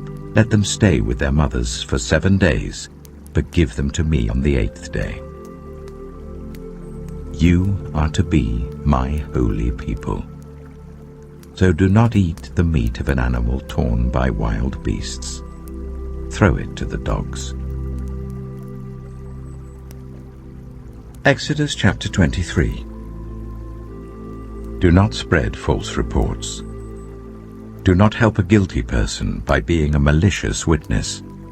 Do not follow the crowd in doing wrong. When you give testimony in a lawsuit, do not pervert justice by siding with the crowd, and do not show favoritism to a poor person in a lawsuit. If you come across your enemy's ox or donkey wandering off, be sure to return it. If you see the donkey of someone who hates you fallen down under its load, do not leave it there. Be sure you help them with it. Do not deny justice to your poor people in their lawsuits. Have nothing to do with a false charge, and do not put an innocent or honest person to death. for I will not acquit the guilty. Do not accept a bribe, for a bribe blinds those who see and twists the words of the innocent. Do not oppress a foreigner. You yourselves know how it feels to be foreigners, because you were foreigners in Egypt. For 6 years you are to sow your fields and harvest the crops, but during the 7th year let the land lie unplowed and unused. Then the poor among your people may get food from it, and the wild animals may eat what is left. Do the same with your vineyard and your olive grove. 6 days do your work, but on the 7th day do not work, so that your ox and your donkey may rest, and so that the slave born in your household and the foreigner living among you may be refreshed. Be careful to do everything I have said to you. Do not invoke the names of other gods. Do not let them be heard on your lips. 3 times a year you are to celebrate a festival to me. Celebrate the festival of unleavened bread. For 7 days eat bread made without yeast as I commanded you. Do this at the appointed time in the month of Aviv, for in that month you came out of Egypt. No one is to appear before me empty-handed. Celebrate the festival of harvest with the first fruits of the crops you sow in your field. Celebrate the festival of ingathering at the end of the year, when you gather in your crops from the field. 3 times a year all the men are to appear before the sovereign Lord. Do not offer the blood of a sacrifice to me, along with anything containing yeast. The fat of my festival offerings must not be kept until morning. Bring the best of the first fruits of your soil to the house of the Lord your God.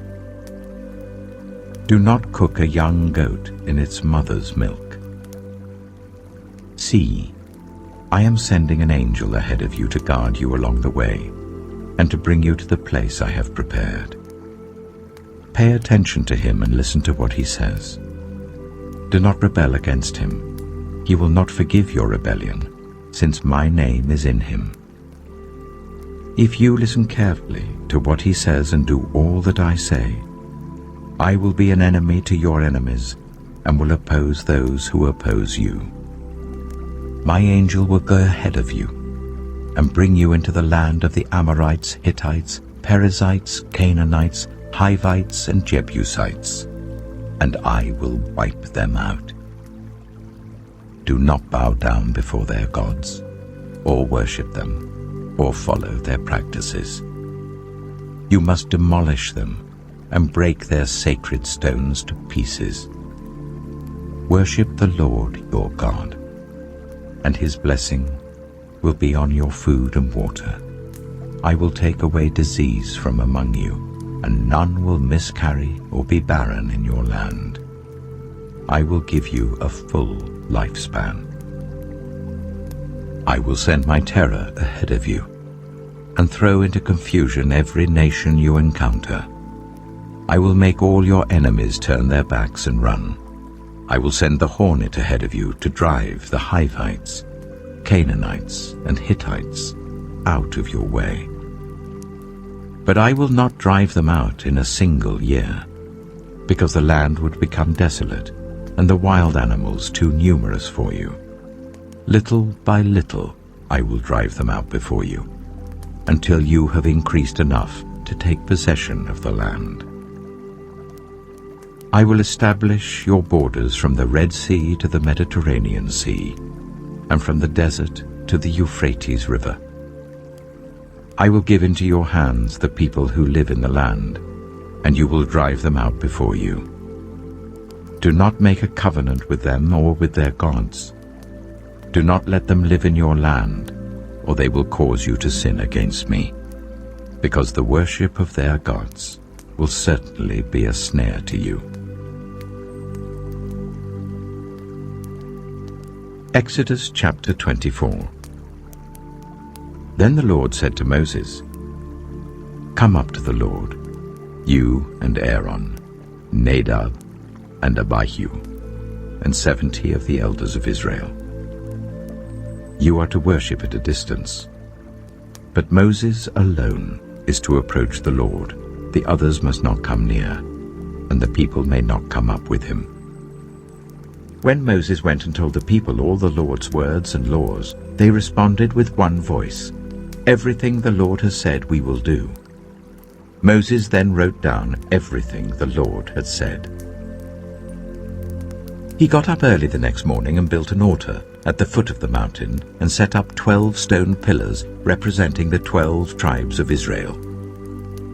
Then he sent young Israelite men, and they offered burnt offerings and sacrificed young bulls as fellowship offerings to the Lord.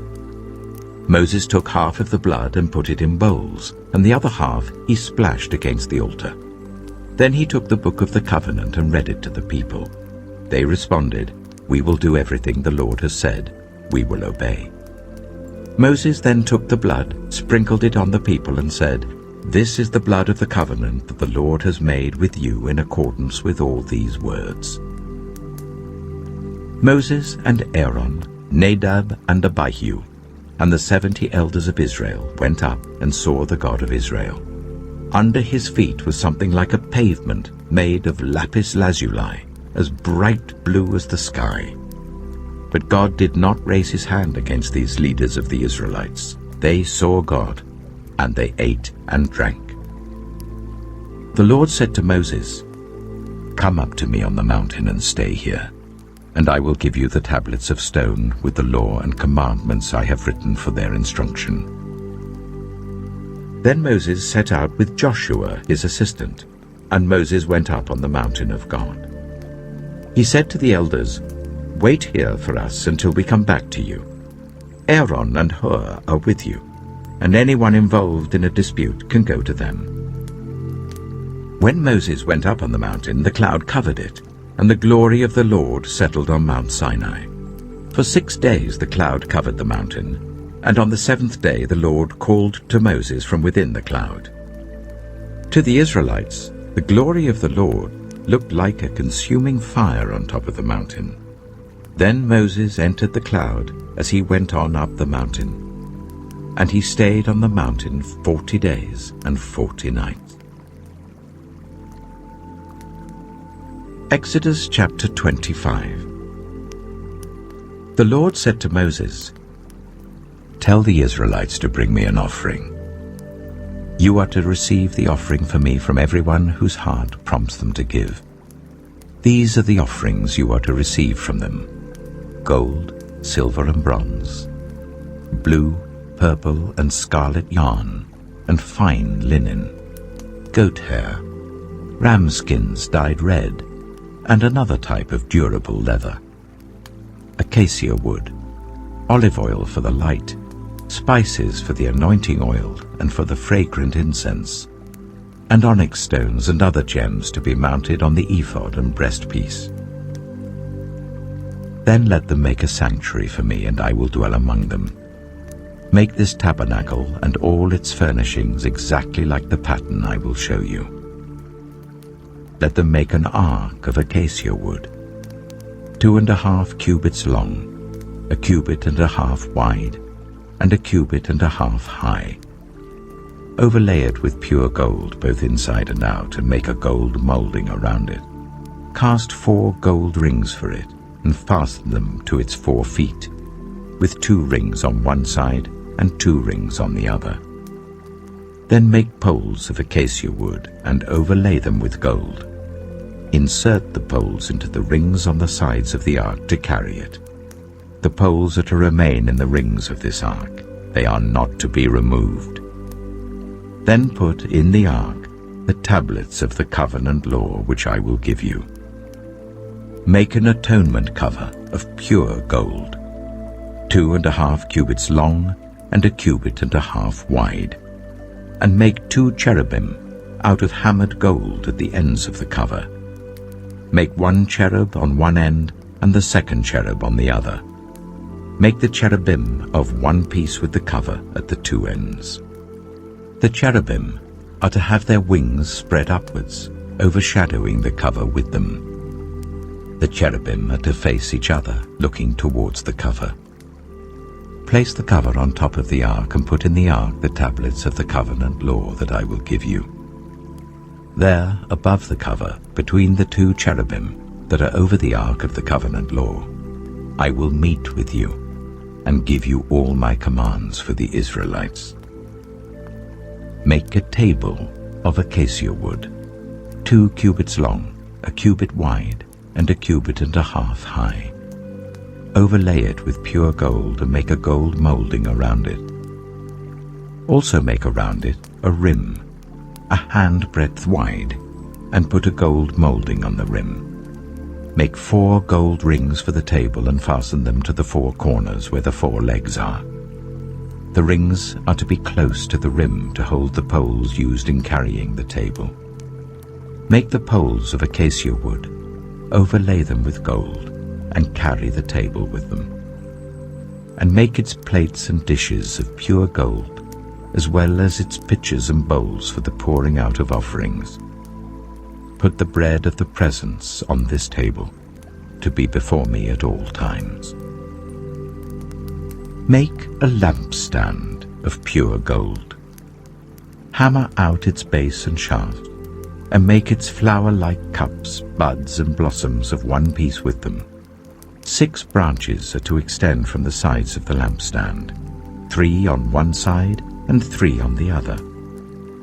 3 cups, shaped like almond flowers with buds and blossoms, are to be on one branch, 3 on the next branch, and the same for all 6 branches extending from the lampstand. And on the lampstand there are to be 4 cups shaped like almond flowers with buds and blossoms. 1 bud shall be under the first pair of branches, extending from the lampstand, a 2nd bud under the 2nd pair, and a 3rd bud under the 3rd pair. 6 branches in all. The buds and branches shall all be of one piece with the lampstand hammered out of pure gold. Then make it 7 lamps, and set them up on it, so that they light the space in front of it. Its wick trimmers and trays are to be of pure gold. A talent of pure gold is to be used for the lampstand and all these accessories. See that you make them according to the pattern shown you on the mountain.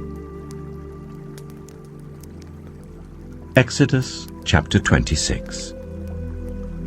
Make the tabernacle with 10 curtains of finely twisted linen and blue, purple, and scarlet yarn, with cherubim woven into them by a skilled worker. All the curtains are to be the same size, 28 cubits long and 4 cubits wide. Join 5 of the curtains together and do the same with the other 5. Make loops of blue material along the edge of the end curtain in one set and do the same with the end curtain in the other set. Make 50 loops on one curtain and 50 loops on the end curtain of the other set, with the loops opposite each other. Then make 50 gold clasps and use them to fasten the curtains together so that the tabernacle is a unit. Make curtains of goat hair for the tent over the tabernacle, 11 altogether. All 11 curtains are to be the same size, 30 cubits long and 4 cubits wide. Join 5 of the curtains together into one set and the other 6 into another set. Fold the 6th curtain double at the front of the tent. Make 50 loops along the edge of the end curtain in one set, and also along the edge of the end curtain in the other set.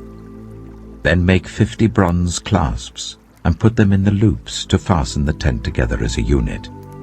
As for the additional length of the tent curtains, the half curtain that is left over is to hang down at the rear of the tabernacle.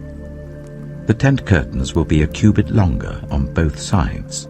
What is left will hang over the sides of the tabernacle so as to cover it. Make for the tent a covering of ram skins dyed red, and over that a covering of other durable leather. Make upright frames of acacia wood for the tabernacle. Each frame is to be 10 cubits long and a cubit and a half wide, with 2 projections set parallel to each other. Make all the frames of the tabernacle in this way. Make 20 frames for the south side of the tabernacle, and make 40 silver bases to go under them, 2 bases for each frame, 1 under each projection. For the other side, the north side of the tabernacle, make 20 frames and 40 silver bases, 2 under each frame. Make 6 frames for the far end, that is the west end of the tabernacle, and make 2 frames for the corners at the far end. At these 2 corners, they must be double from the bottom all the way to the top and fitted into a single ring. Both shall be like that. So there will be 8 frames and 16 silver bases, 2 under each frame. Also, make crossbars of acacia wood, 5 for the frames on one side of the tabernacle, 5 for those on the other side, and 5 for the frames on the west at the far end of the tabernacle. The center crossbar is to extend from end to end at the middle of the frames. Overlay the frames with gold and make gold rings to hold the crossbars. Also, overlay the crossbars with gold. Set up the tabernacle according to the plan shown you on the mountain. Make a curtain of blue, purple, and scarlet yarn and finely twisted linen, with cherubim woven into it by a skilled worker. Hang it with gold hooks on 4 posts of acacia wood, overlaid with gold and standing on 4 silver bases. Hang the curtain from the clasps, and place the Ark of the Covenant law behind the curtain. The curtain will separate the holy place from the most holy place. Put the atonement cover on the Ark of the Covenant law in the most holy place. Place the table outside the curtain on the north side of the tabernacle, and put the lampstand opposite it on the south side. For the entrance to the tent, make a curtain of blue, purple, and scarlet yarn and finely twisted linen, the work of an embroiderer.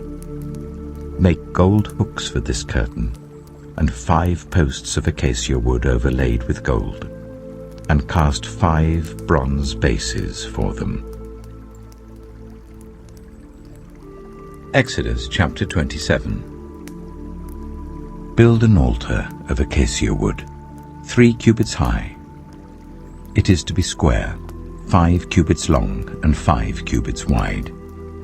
Make a horn at each of the 4 corners, so that the horns and the altar are of one piece, and overlay the altar with bronze.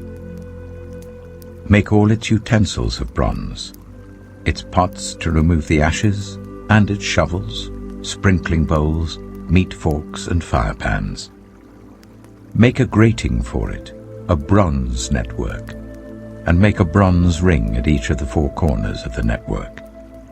Put it under the ledge of the altar, so that it is halfway up the altar. Make poles of acacia wood for the altar and overlay them with bronze. The poles are to be inserted into the rings, so they will be on 2 sides of the altar when it is carried. Make the altar hollow out of boards.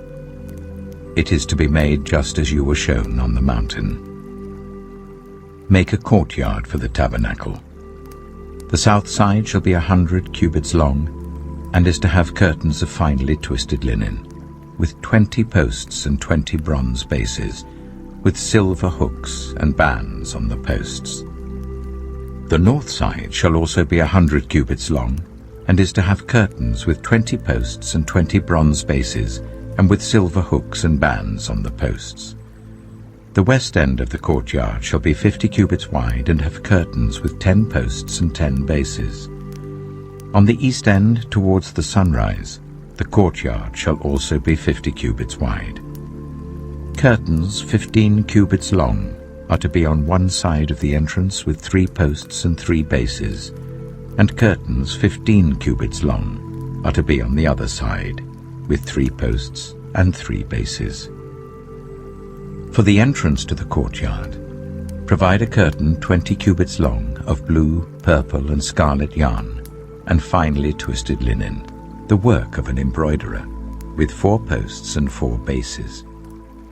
All the posts around the courtyard are to have silver bands and hooks and bronze bases. The courtyard shall be 100 cubits long and 50 cubits wide, with curtains of finely twisted linen 5 cubits high and with bronze bases.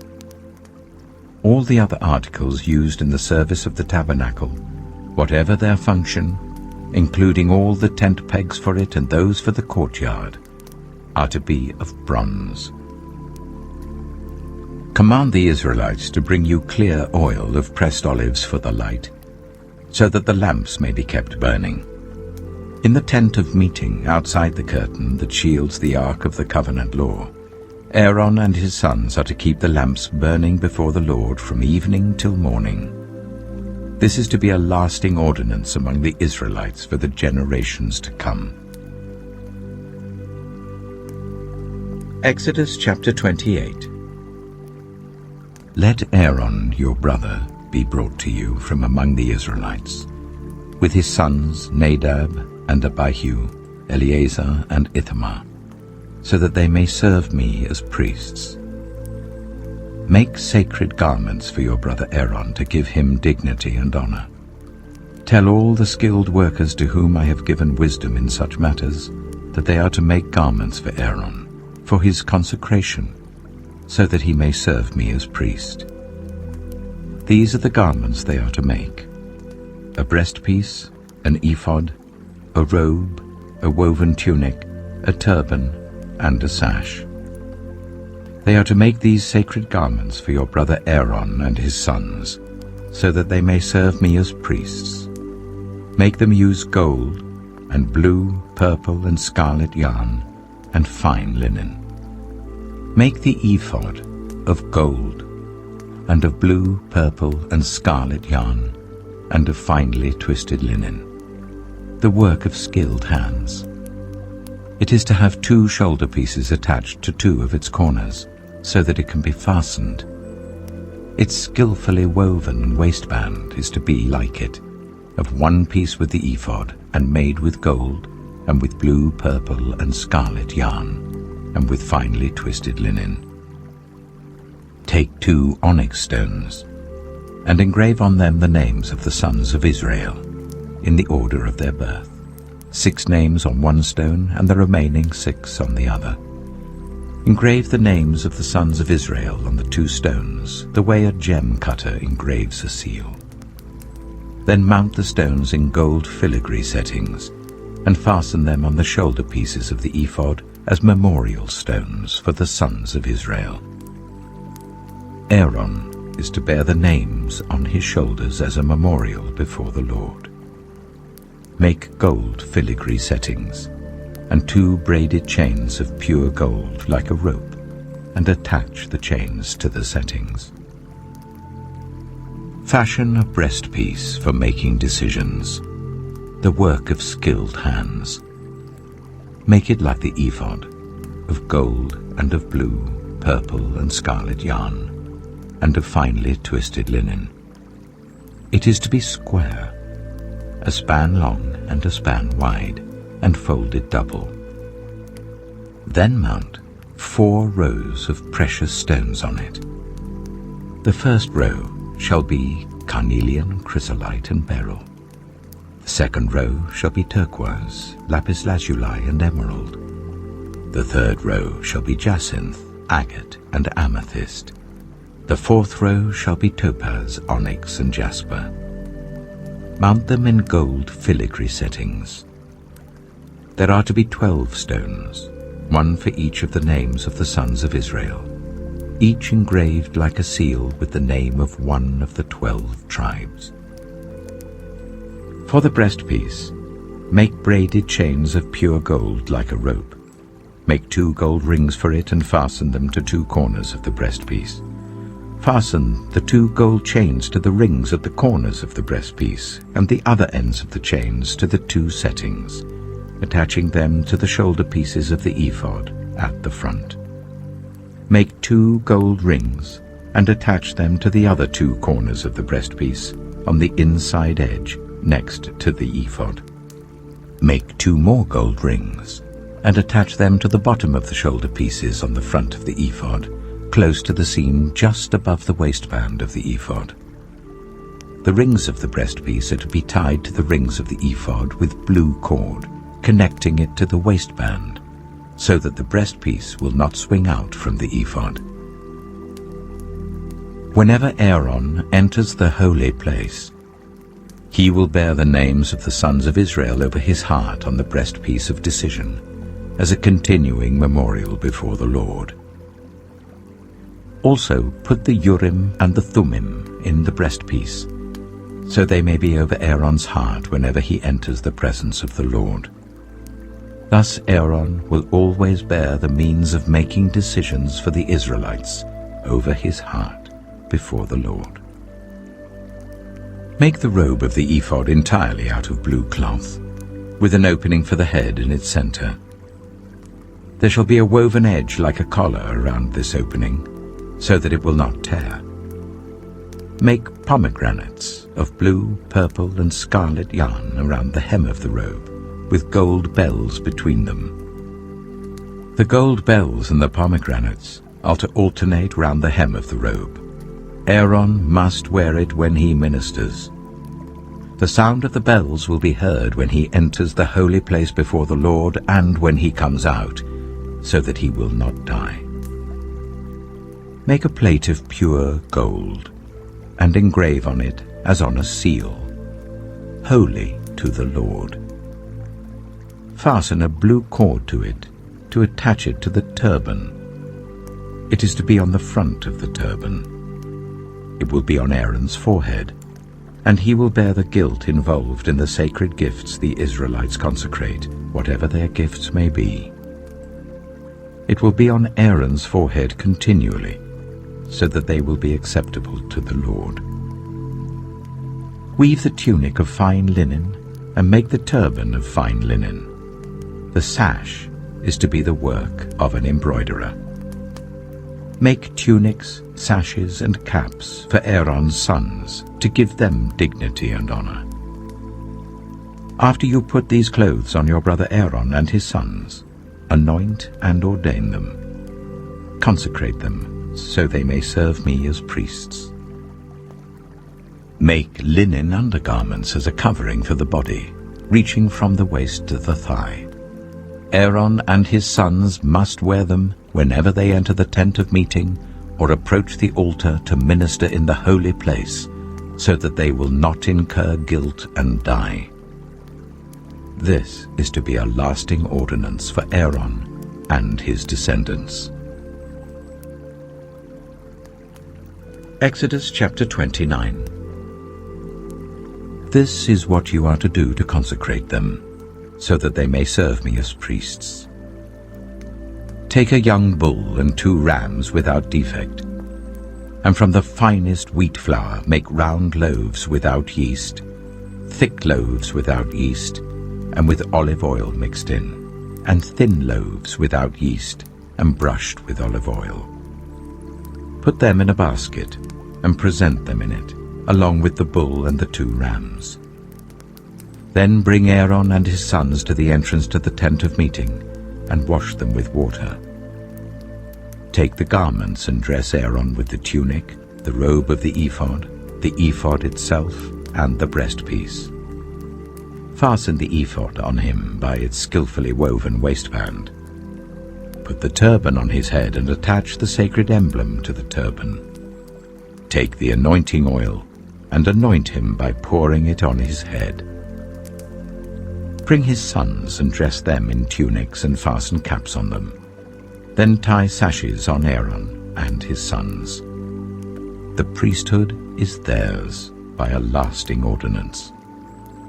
Then you shall ordain Aaron and his sons.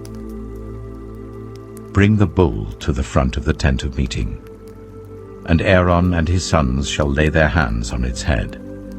Slaughter it in the Lord's presence at the entrance to the tent of meeting. Take some of the bull's blood and put it on the horns of the altar with your finger, and pour out the rest of it at the base of the altar. Then take all the fat of the internal organs, the covering of the liver and both kidneys with the fat on them, and burn them on the altar. but burn the bull's flesh and its hide and its intestines outside the camp. It is a sin offering. Take one of the rams, and Aaron and his sons shall lay their hands on its head. Slaughter it, and take the blood and splash it against the sides of the altar. Cut the ram into pieces, and wash the internal organs and the legs, putting them with the head and the other pieces. Then burn the entire ram on the altar. It is a burnt offering to the Lord, a pleasing aroma, a food offering presented to the Lord. Take the other ram, and Aaron and his sons shall lay their hands on its head. Slaughter it, take some of its blood, and put it on the lobes of the right ears of Aaron and his sons, on the thumbs of their right hands, and on the big toes of their right feet. Then splash blood against the sides of the altar. And take some of the blood on the altar and some of the anointing oil, and sprinkle it on Aaron and his garments, and on his sons and their garments. Then he and his sons and their garments will be consecrated. Take from this ram the fat tail, the fat on the internal organs, the covering of the liver, both kidneys with the fat on them, and the right thigh. This is the ram for the ordination. From the basket of bread made without yeast, which is before the Lord, take 1 round loaf, 1 thick loaf with olive oil mixed in, and 1 thin loaf. Put all these in the hands of Aaron and his sons, and wave them before the Lord, as a wave offering. Then take them from their hands, and burn them on the altar along with the burnt offering, for a pleasing aroma to the Lord, a food offering presented to the Lord. After you take the breast of the ram for Aaron's ordination, wave it before the Lord as a wave offering, and it will be your share. Consecrate those parts of the ordination ram that belong to Aaron and his sons, the breast that was waved and the thigh that was presented. This is always to be the regular share from the Israelites for Aaron and his sons. It is the contribution the Israelites are to make to the Lord from their fellowship offerings. Aaron's sacred garments will belong to his descendants, so that they can be anointed and ordained in them. The son who succeeds him as priest and comes to the tent of meeting to minister in the holy place is to wear them 7 days.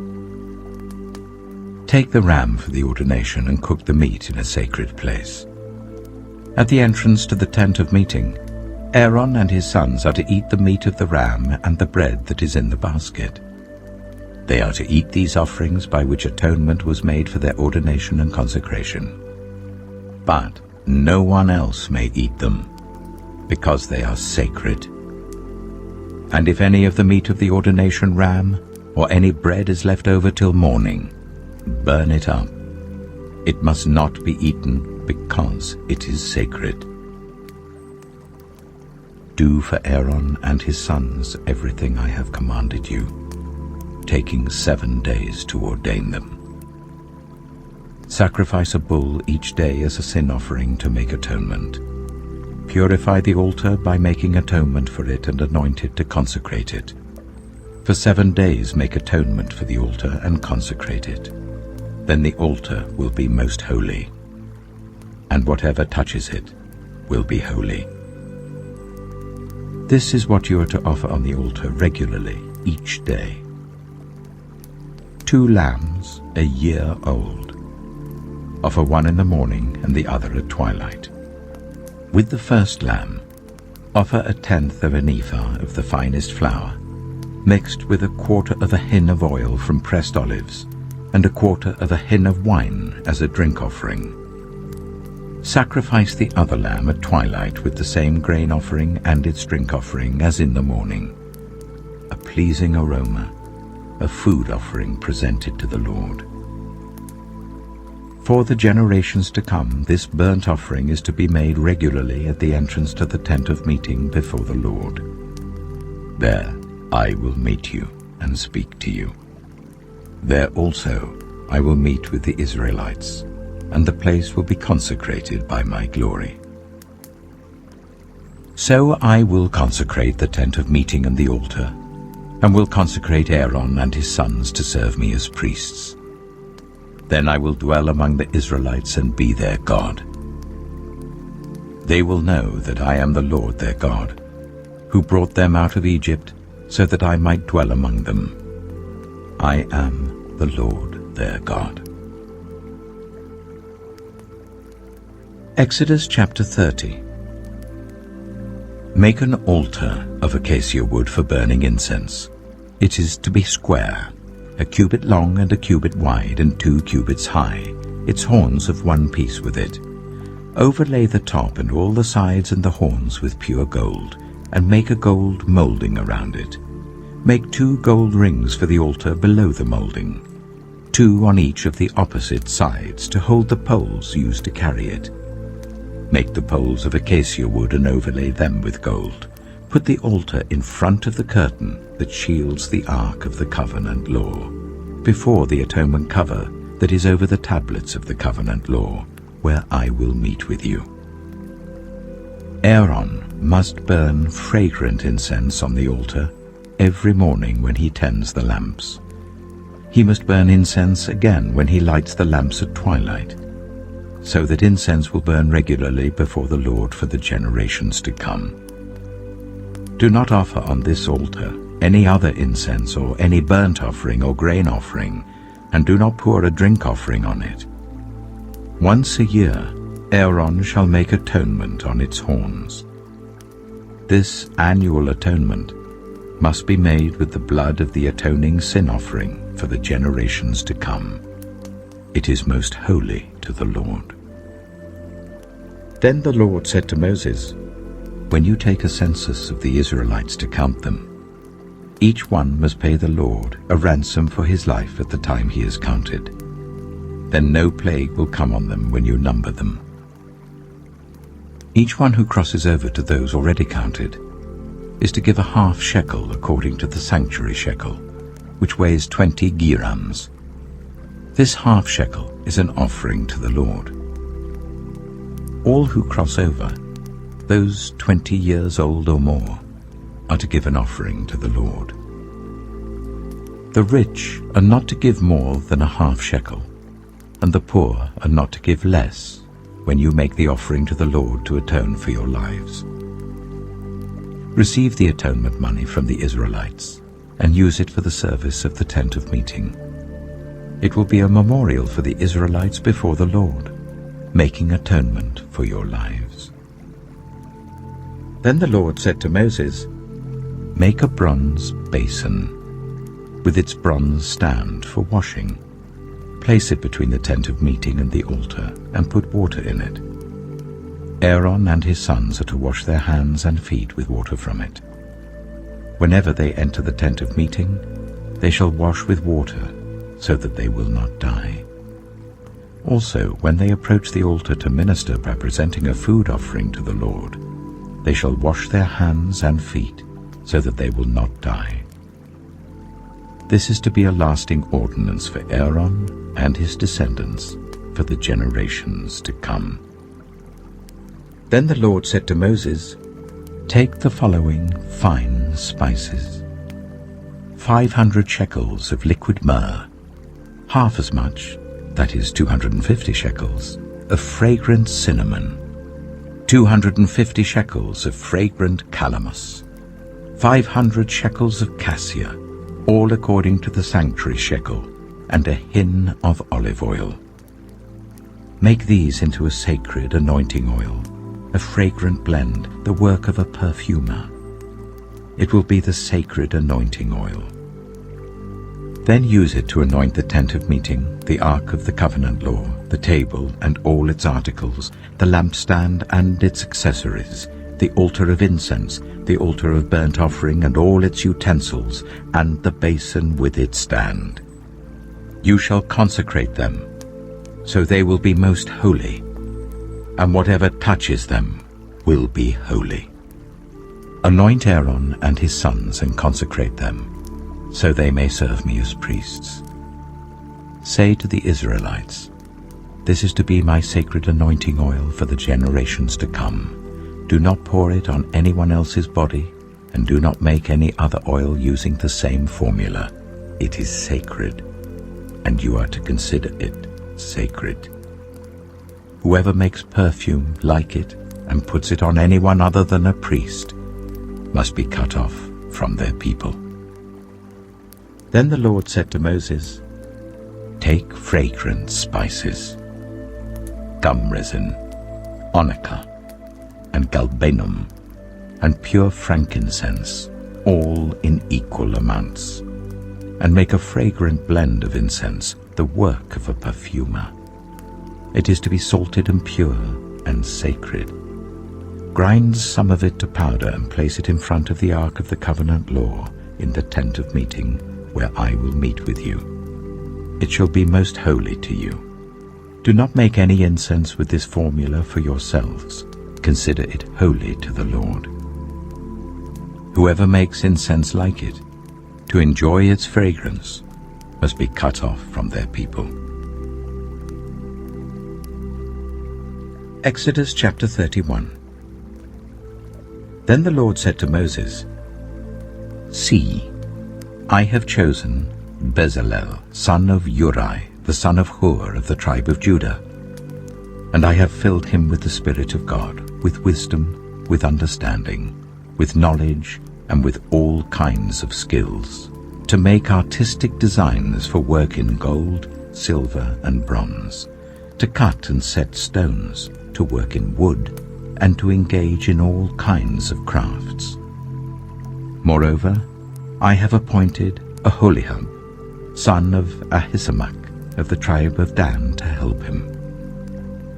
Also, I have given ability to all the skilled workers to make everything I have commanded you: the tent of meeting, the ark of the covenant law with the atonement cover on it, and all the other furnishings of the tent, the table and its articles, the pure gold lampstand and all its accessories, the altar of incense, the altar of burnt offering and all its utensils, the basin with its stand, and also the woven garments, both the sacred garments for Aaron the priest and the garments for his sons when they serve as priests, and the anointing oil and fragrant incense for the holy place. They are to make them just as I commanded you. Then the Lord said to Moses, say to the Israelites, you must observe my Sabbaths. This will be a sign between me and you for the generations to come, so that you may know that I am the Lord, who makes you holy. Observe the Sabbath because it is holy to you.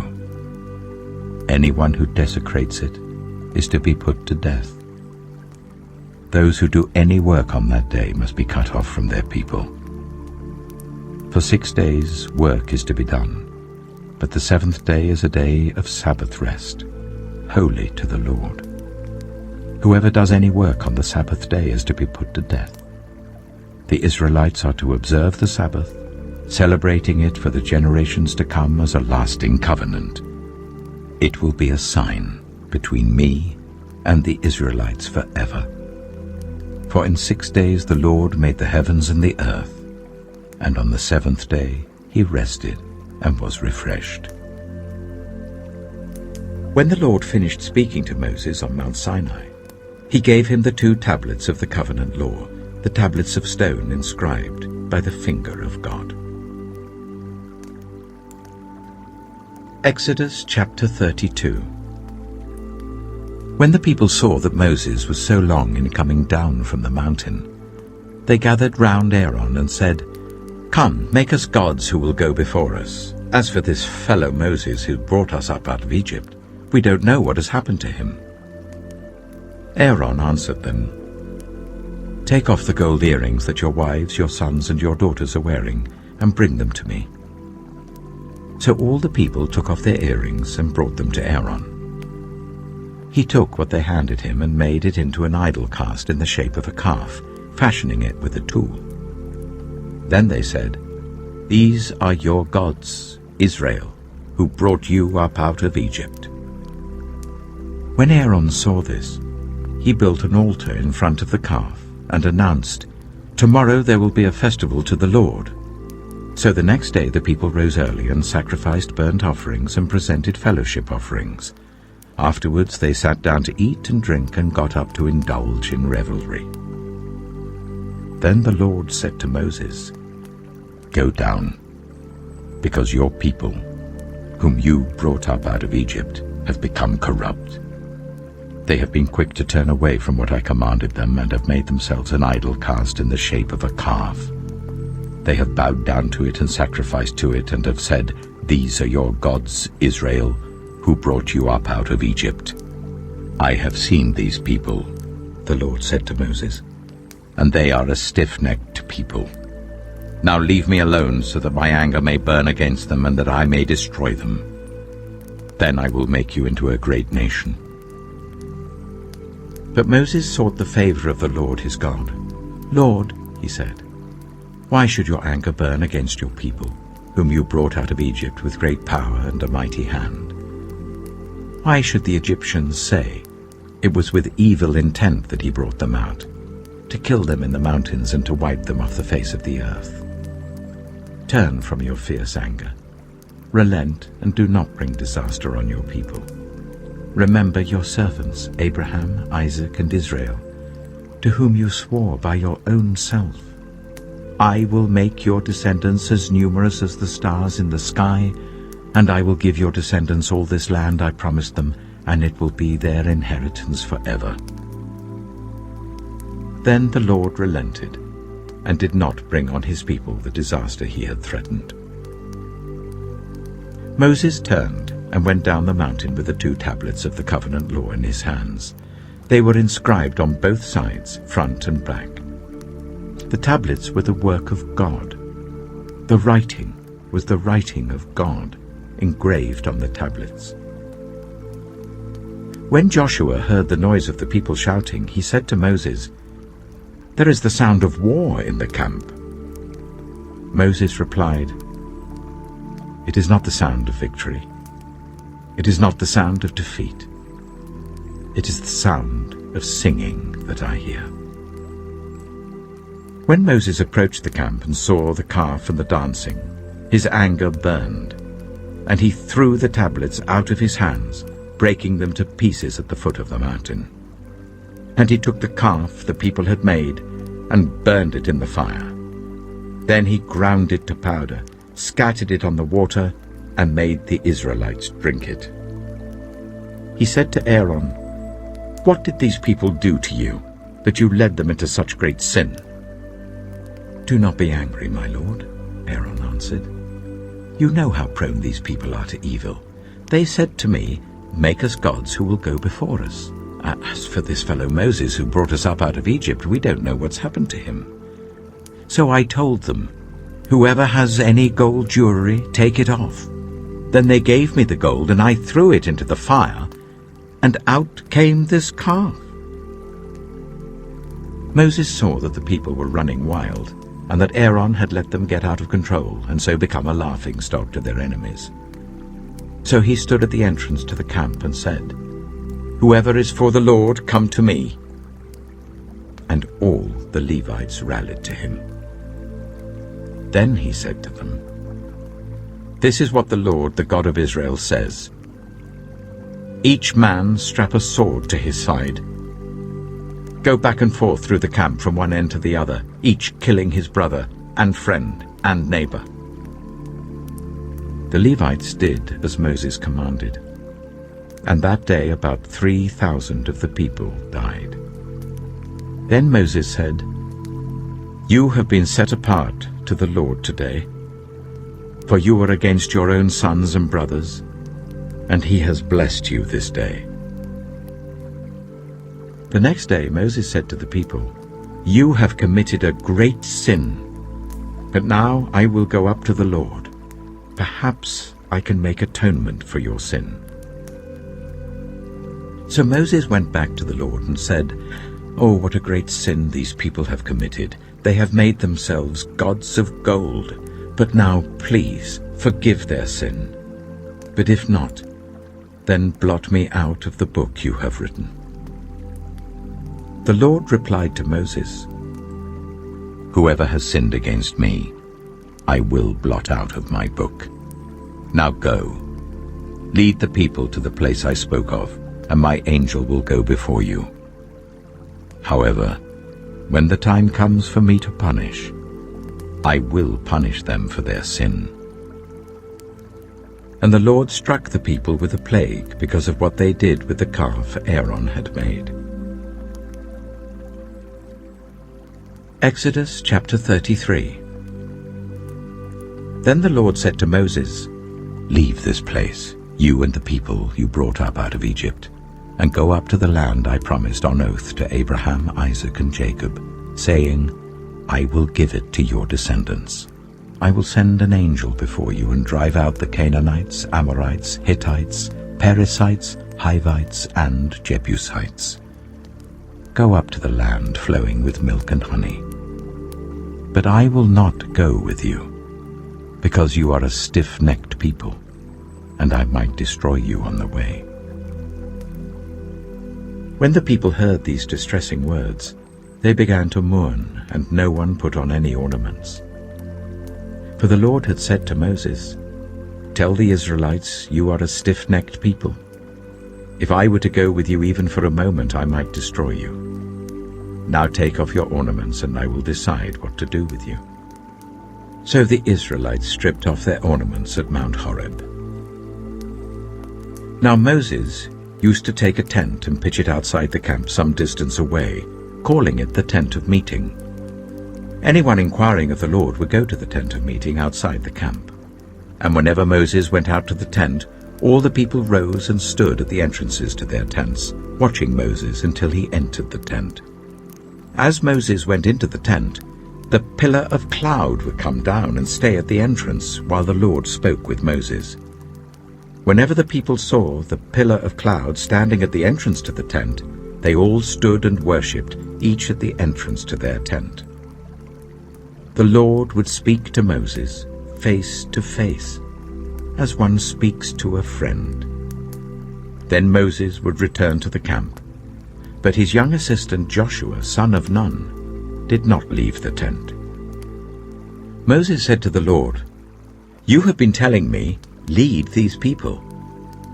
But you have not let me know whom you will send with me. You have said, 'I know you by name, and you have found favor with me.' If you are pleased with me, teach me your ways, so I may know you and continue to find favor with you. Remember that this nation is your people." The Lord replied, "My presence will go with you, and I will give you rest." Then Moses said to him, "If your presence does not go with us, do not send us up from here. How will anyone know that you are pleased with me and with your people unless you go with us? What else will distinguish me and your people from all the other people on the face of the earth?" And the Lord said to Moses, "I will do the very thing you have asked, because I am pleased with you, and I know you by name." Then Moses said, "Now show me your glory." And the Lord said, "I will cause all my goodness to pass in front of you, and I will proclaim my name, the Lord, in your presence. I will have mercy on whom I will have mercy, and I will have compassion on whom I will have compassion. But," he said, "you cannot see my face, for no one may see me and live." Then the Lord said, "There is a place near me where you may stand on a rock. When my glory passes by, I will put you in a cleft in the rock and cover you with my hand until I have passed by. Then I will remove my hand, and you will see my back, but my face must not be seen." Exodus chapter 34. The Lord said to Moses, "Chisel out 2 stone tablets like the first ones, and I will write on them the words that were on the first tablets which you broke. Be ready in the morning, and then come up on Mount Sinai. Present yourself to me there on the top of the mountain. No one is to come with you or be seen anywhere on the mountain. Not even the flocks and herds may graze in front of the mountain. So Moses chiseled out 2 stone tablets like the first ones, and went up Mount Sinai early in the morning as the Lord had commanded him, and he carried the 2 stone tablets in his hands. Then the Lord came down in the cloud and stood there with him, and proclaimed his name, the Lord. And he passed in front of Moses, proclaiming, the Lord, the compassionate and gracious God, slow to anger, abounding in love and faithfulness, maintaining love to thousands, and forgiving wickedness, rebellion, and sin. Yet he does not leave the guilty unpunished.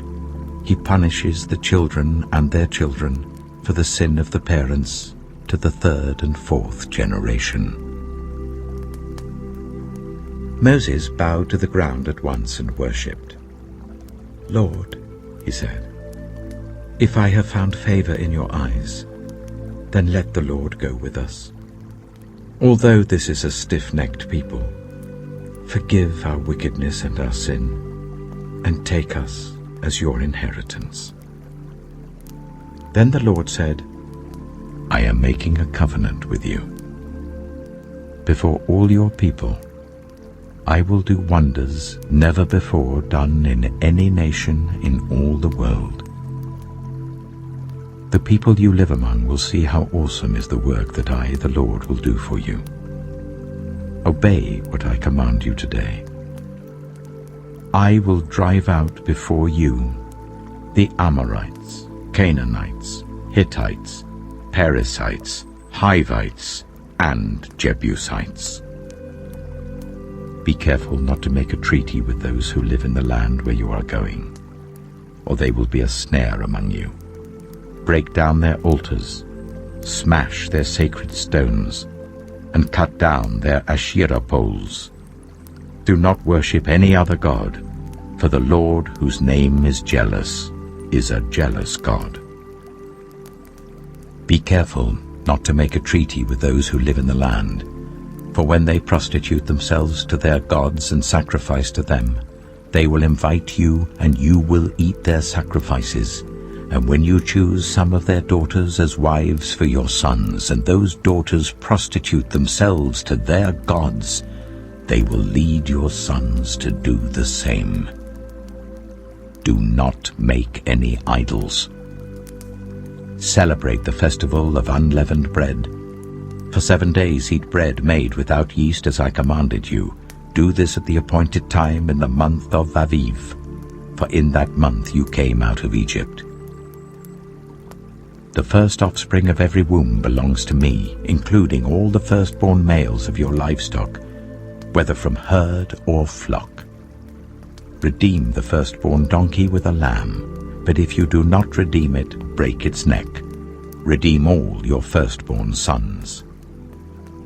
No one is to appear before me empty-handed. 6 days you shall labor, but on the 7th day you shall rest. Even during the plowing season and harvest, you must rest. Celebrate the festival of weeks with the first fruits of the wheat harvest, and the festival of ingathering at the turn of the year. 3 times a year, all your men are to appear before the sovereign Lord, the God of Israel. I will drive out nations before you and enlarge your territory, and no one will covet your land when you go up 3 times each year to appear before the Lord your God.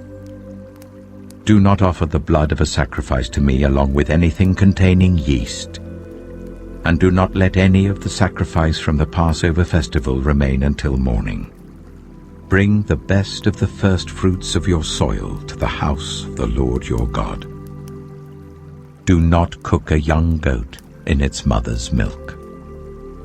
Then the Lord said to Moses, Write down these words, for in accordance with these words I have made a covenant with you and with Israel. Moses was there with the Lord 40 days and 40 nights, without eating bread or drinking water. And he wrote on the tablets the words of the covenant, the 10 Commandments. When Moses came down from Mount Sinai, with the 2 tablets of the covenant law in his hands, he was not aware that his face was radiant because he had spoken with the Lord.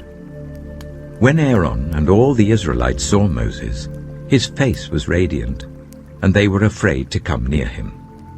But Moses called to them. So Aaron and all the leaders of the community came back to him, and he spoke to them. Afterwards all the Israelites came near him, and he gave them all the commands the Lord had given him on Mount Sinai. When Moses finished speaking to them, he put a veil over his face. But whenever he entered the Lord's presence to speak with him, he removed the veil until he came out. And when he came out and told the Israelites what he had been commanded, they saw that his face was radiant. Then Moses would put the veil back over his face until he went in to speak with the Lord. Exodus chapter 35. Moses assembled the whole Israelite community and said to them, "These are the things the Lord has commanded you to do. For 6 days work is to be done, but the 7th day shall be your holy day, a day of Sabbath rest to the Lord. Whoever does any work on it is to be put to death. Do not light a fire in any of your dwellings on the Sabbath day." Moses said to the whole Israelite community, "This is what the Lord has commanded. From what you have, take an offering for the Lord. Everyone who is willing is to bring to the Lord an offering of gold, silver, and bronze, blue, purple, and scarlet yarn and fine linen, goat hair, ram skins dyed red, and another type of durable leather, acacia wood, olive oil for the light, spices for the anointing oil and for the fragrant incense, and onyx stones and other gems to be mounted on the ephod and breastpiece. All who are skilled among you are to come and make everything the Lord has commanded: the tabernacle with its tent and its covering, clasps, frames, crossbars, posts, and bases; the ark with its poles and the atonement cover and the curtain that shields it; the table with its poles and all its articles and the bread of the presence; the lampstand that is for light with its accessories, lamps and oil for the light; the altar of incense with its poles, the anointing oil and the fragrant incense; the curtain for the doorway at the entrance to the tabernacle; the altar of burnt offering with its bronze grating, its poles and all its utensils; the bronze basin with its stand; the curtains of the courtyard with its posts and bases, and the curtain for the entrance to the courtyard; the tent pegs for the tabernacle and for the courtyard, and their ropes; the woven garments worn for ministering in the sanctuary, both the sacred garments for Aaron the priest and the garments for his sons when they serve as priests. Then the whole Israelite community withdrew from Moses' presence, and everyone who was willing and whose heart moved them came and brought an offering to the Lord for the work on the tent of meeting, for all its service, and for the sacred garments. All who were willing, men and women alike, came and brought gold jewelry of all kinds, brooches, earrings, rings, and ornaments. They all presented their gold as a wave offering to the Lord. Everyone who had blue, purple, or scarlet yarn, or fine linen, or goat hair, ram skins dyed red, or other durable leather brought them. Those presenting an offering of silver or bronze brought it as an offering to the Lord, and everyone who had acacia wood for any part of the work brought it. Every skilled woman spun with her hands and brought what she had spun, blue, purple, or scarlet yarn, or fine linen. And all the women who were willing and had the skill spun the goat hair. The leaders brought onyx stones and other gems to be mounted on the ephod and breastpiece. They also brought spices and olive oil for the light, and for the anointing oil, and for the fragrant incense. All the Israelite men and women who were willing brought to the Lord free will offerings for all the work the Lord, through Moses, had commanded them to do. Then Moses said to the Israelites, "See, the Lord has chosen Bezalel, son of Uri, the son of Hur, of the tribe of Judah, and he has filled him with the Spirit of God, with wisdom, with understanding, with knowledge, and with all kinds of skills, to make artistic designs for work in gold, silver, and bronze, to cut and set stones, to work in wood, and to engage in all kinds of artistic crafts. And he has given both him and Aholiab, son of Ahisamach of the tribe of Dan, the ability to teach others. He has filled them with skill to do all kinds of work as engravers, designers, embroiderers in blue, purple, and scarlet yarn, and fine linen, and weavers, all of them skilled workers and designers." Exodus chapter 36. So Bezalel, Aholiab, and every skilled person to whom the Lord has given skill and ability, to know how to carry out all the work of constructing the sanctuary, are to do the work just as the Lord has commanded. Then Moses summoned Bezalel and Aholiab, and every skilled person to whom the Lord had given ability, and who was willing to come and do the work. They received from Moses all the offerings the Israelites had brought to carry out the work of constructing the sanctuary. And the people continued to bring free will offerings morning after morning. So all the skilled workers who were doing all the work on the sanctuary left what they were doing and said to Moses, "The people are bringing more than enough for doing the work the Lord commanded to be done." Then Moses gave an order, and they sent this word throughout the camp: "No man or woman is to make anything else as an offering for the sanctuary." And so the people were restrained from bringing more, because what they already had was more than enough to do all the work. All those who were skilled among the workers made the tabernacle with 10 curtains of finely twisted linen and blue, purple, and scarlet yarn, with cherubim woven into them by expert hands. All the curtains were the same size, 28 cubits long and 4 cubits wide. They joined 5 of the curtains together and did the same with the other 5. Then they made loops of blue material along the edge of the end curtain in one set, and the same was done with the end curtain in the other set. They also made 50 loops on one curtain and 50 loops on the end curtain of the other set, with the loops opposite each other.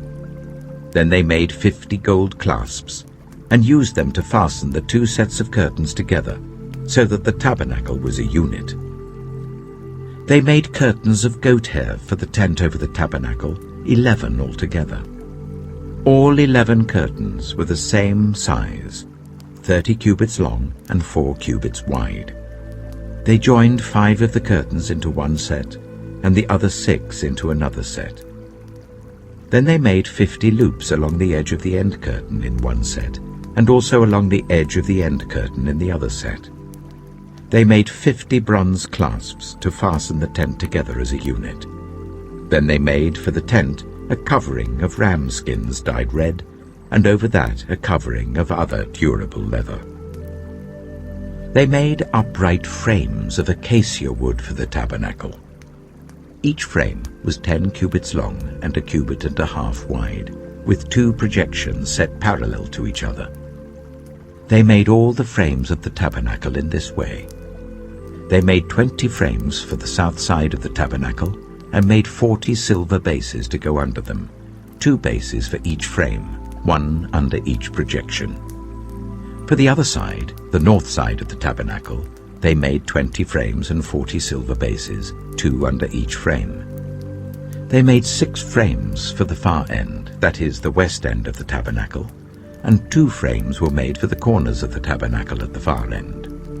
At these 2 corners, the frames were double from the bottom all the way to the top and fitted into a single ring. Both were made alike. So there were 8 frames and 16 silver bases, 2 under each frame.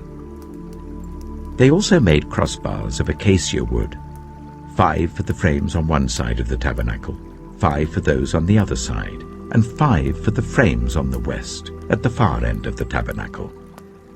They made the center crossbar, so that it extended from end to end at the middle of the frames. They overlaid the frames with gold and made gold rings to hold the crossbars. They also overlaid the crossbars with gold. They made the curtain of blue, purple, and scarlet yarn and finely twisted linen, with cherubim woven into it by a skilled worker. They made 4 posts of acacia wood for it, and overlaid them with gold. They made gold hooks for them, and cast their 4 silver bases. For the entrance to the tent, they made a curtain of blue, purple, and scarlet yarn and finely twisted linen, the work of an embroiderer. And they made 5 posts with hooks for them. They overlaid the tops of the posts and their bands with gold, and made their 5 bases of bronze. Exodus chapter 37. Bezalel made the ark of acacia wood, 2.5 cubits long, 1.5 cubits wide, and 1.5 cubits high. He overlaid it with pure gold, both inside and out, and made a gold molding around it. He cast 4 gold rings for it, and fastened them to its 4 feet, with 2 rings on one side and 2 rings on the other. Then he made poles of acacia wood, and overlaid them with gold, and he inserted the poles into the rings on the sides of the ark to carry it. He made the atonement cover of pure gold, 2.5 cubits long and 1.5 cubits wide. Then he made 2 cherubim out of hammered gold at the ends of the cover. He made 1 cherub on one end and the second cherub on the other. At the 2 ends he made them of one piece with the cover. The cherubim had their wings spread upwards, overshadowing the cover with them. The cherubim faced each other, looking towards the cover. They made the table of acacia wood, 2 cubits long, 1 cubit wide, and 1.5 cubits high. Then they overlaid it with pure gold and made a gold molding around it. They also made around it a rim, a handbreadth wide, and put a gold molding on the rim. They cast 4 gold rings for the table and fastened them to the 4 corners where the 4 legs were. The rings were put close to the rim to hold the poles used in carrying the table. The poles for carrying the table were made of acacia wood and were overlaid with gold. And they made from pure gold the articles for the table, its plates and dishes and bowls and its pitchers for the pouring out of drink offerings.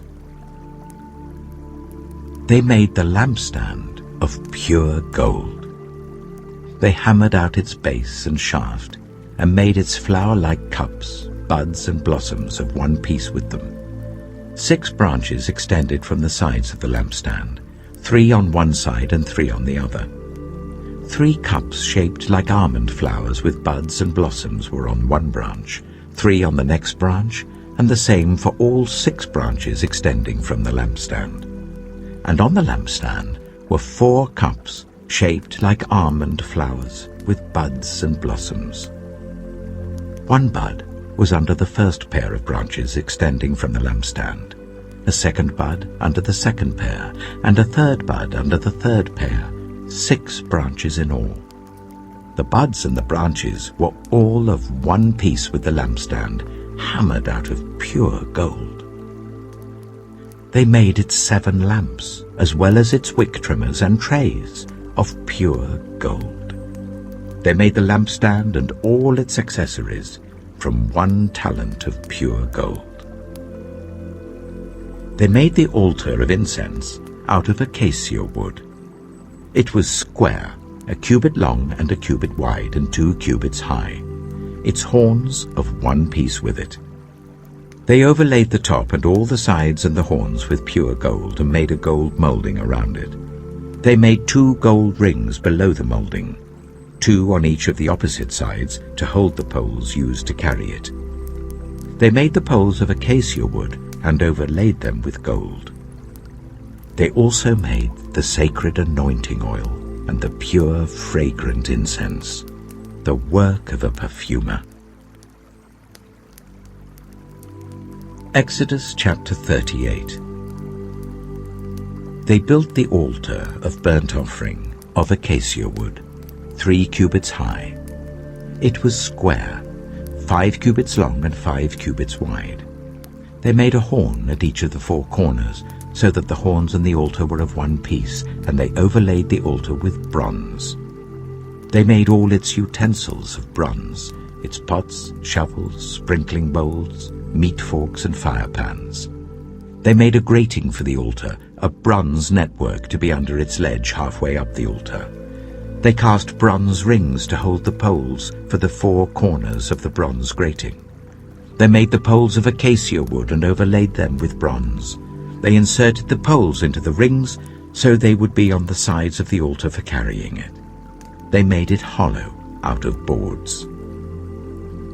They made the bronze basin and its bronze stand from the mirrors of the women who served at the entrance to the tent of meeting.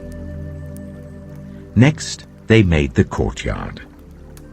The south side was 100 cubits long and had curtains of finely twisted linen with 20 posts and 20 bronze bases, and with silver hooks and bands on the posts. The north side was also 100 cubits long and had 20 posts and 20 bronze bases with silver hooks and bands on the posts. The west end was 50 cubits wide and had curtains with 10 posts and 10 bases with silver hooks and bands on the posts. The east end, towards the sunrise, was also 50 cubits wide. Curtains 15 cubits long were on one side of the entrance with 3 posts and 3 bases, and curtains 15 cubits long were on the other side of the entrance to the courtyard with 3 posts and 3 bases. All the curtains around the courtyard were of finely twisted linen. The bases for the posts were bronze. The hooks and bands on the posts were silver, and their tops were overlaid with silver. So all the posts of the courtyard had silver bands.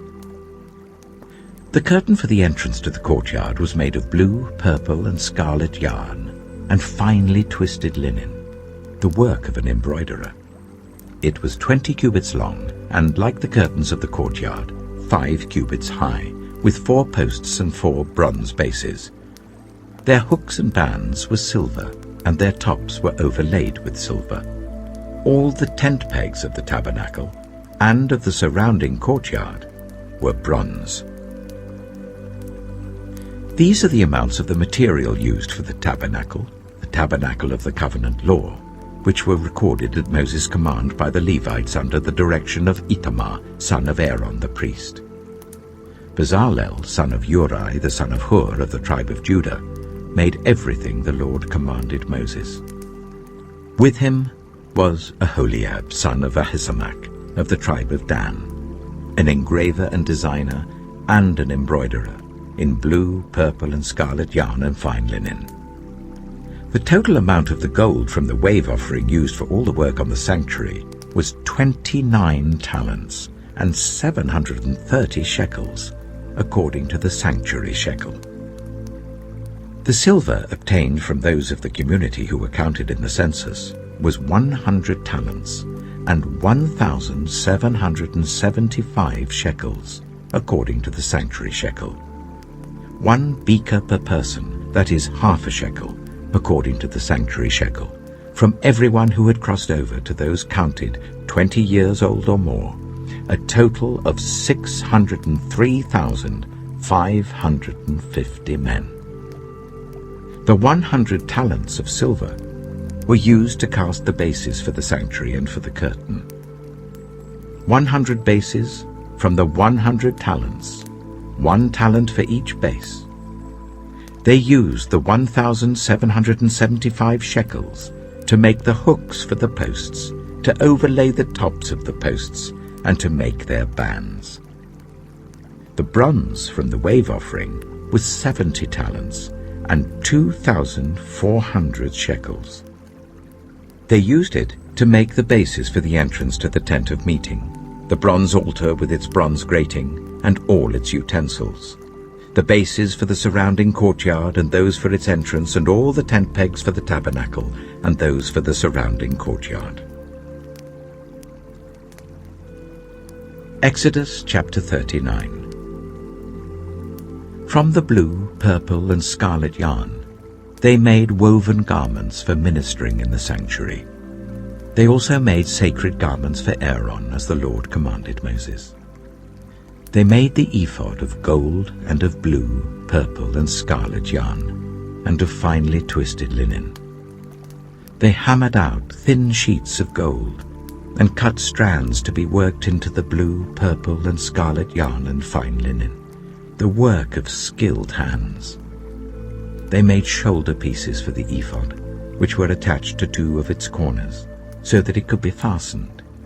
Its skillfully woven waistband was like it, of 1 piece with the ephod, and made with gold, and with blue, purple, and scarlet yarn, and with finely twisted linen, as the Lord commanded Moses. They mounted the onyx stones in gold filigree settings, and engraved them like a seal with the names of the sons of Israel. Then they fastened them on the shoulder pieces of the ephod as memorial stones for the sons of Israel, as the Lord commanded Moses.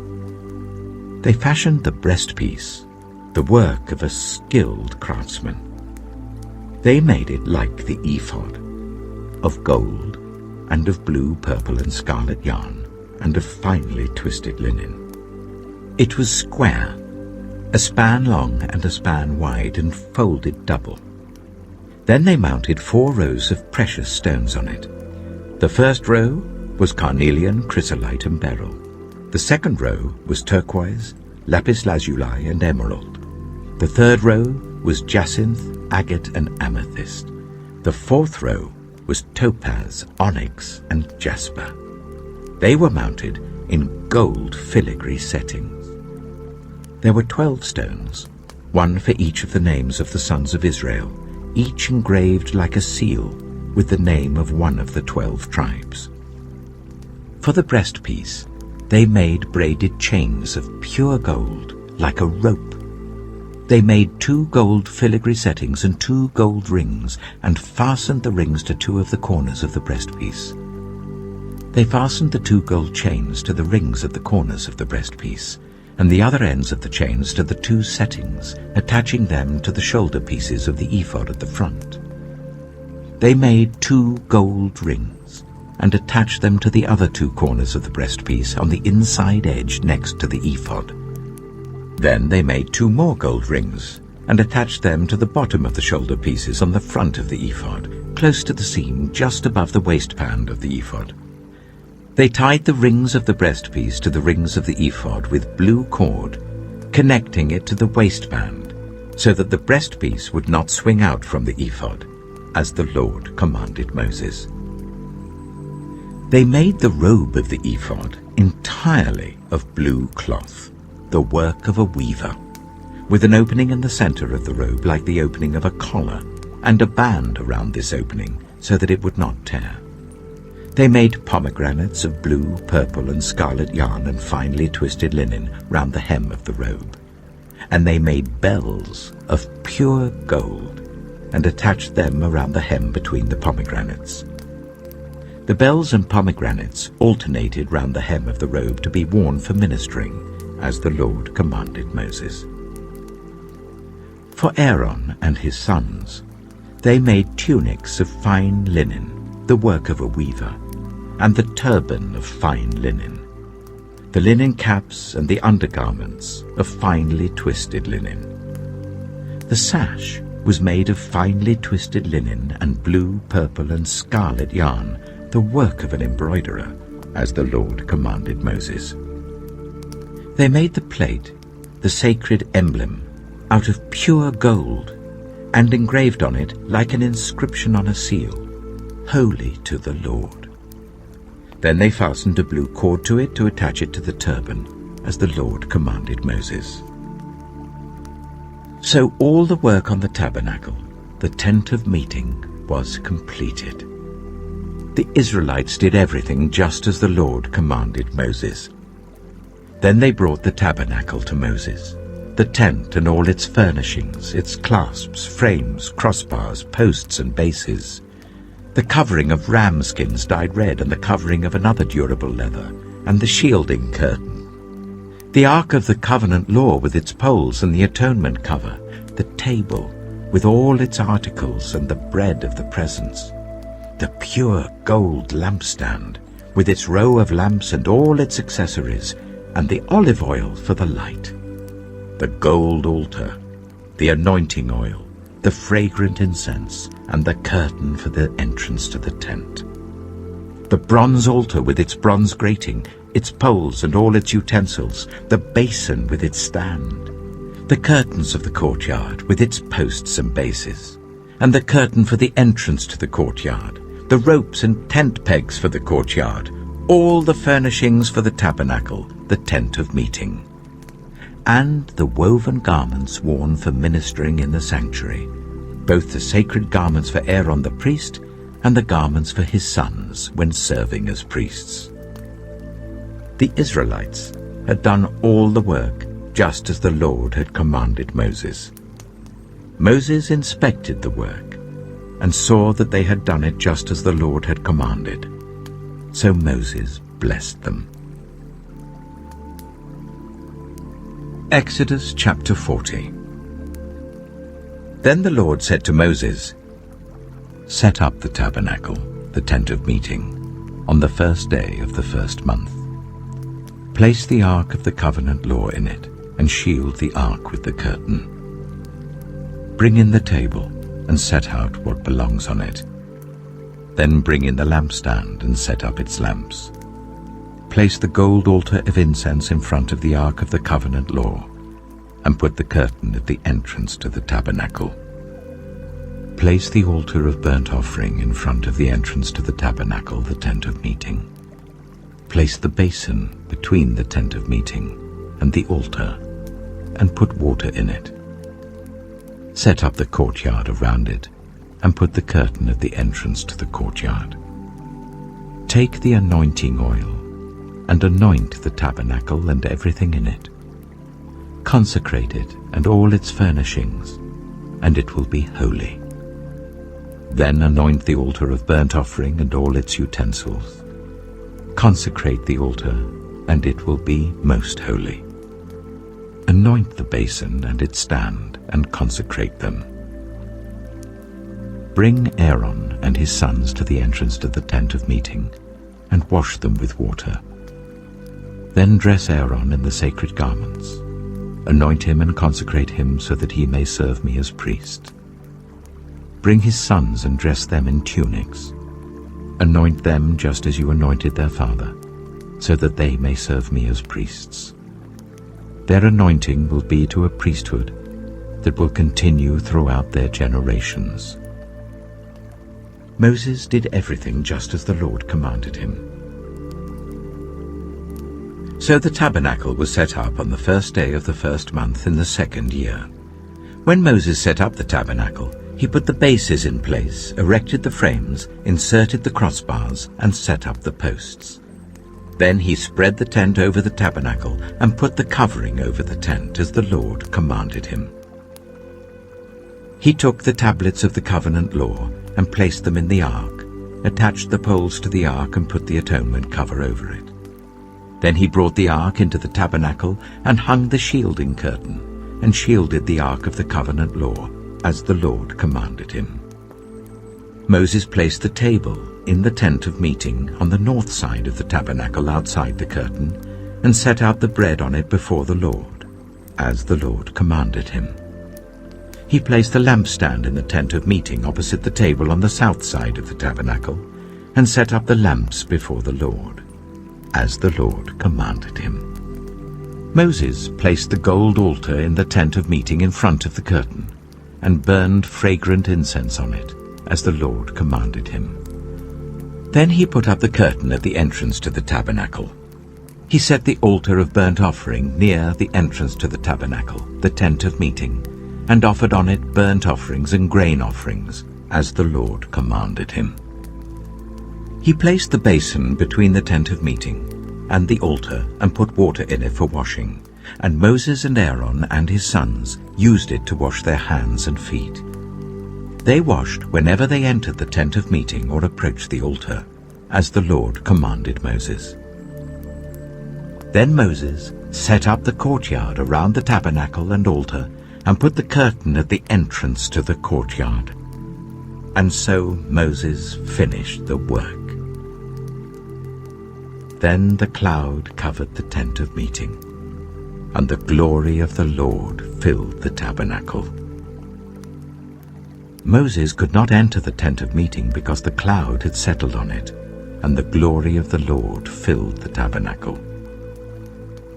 In all the travels of the Israelites, whenever the cloud lifted from above the tabernacle, they would set out. But if the cloud did not lift, they did not set out until the day it lifted. So the cloud of the Lord was over the tabernacle by day, and fire was in the cloud by night, in the sight of all Israelites during their travels.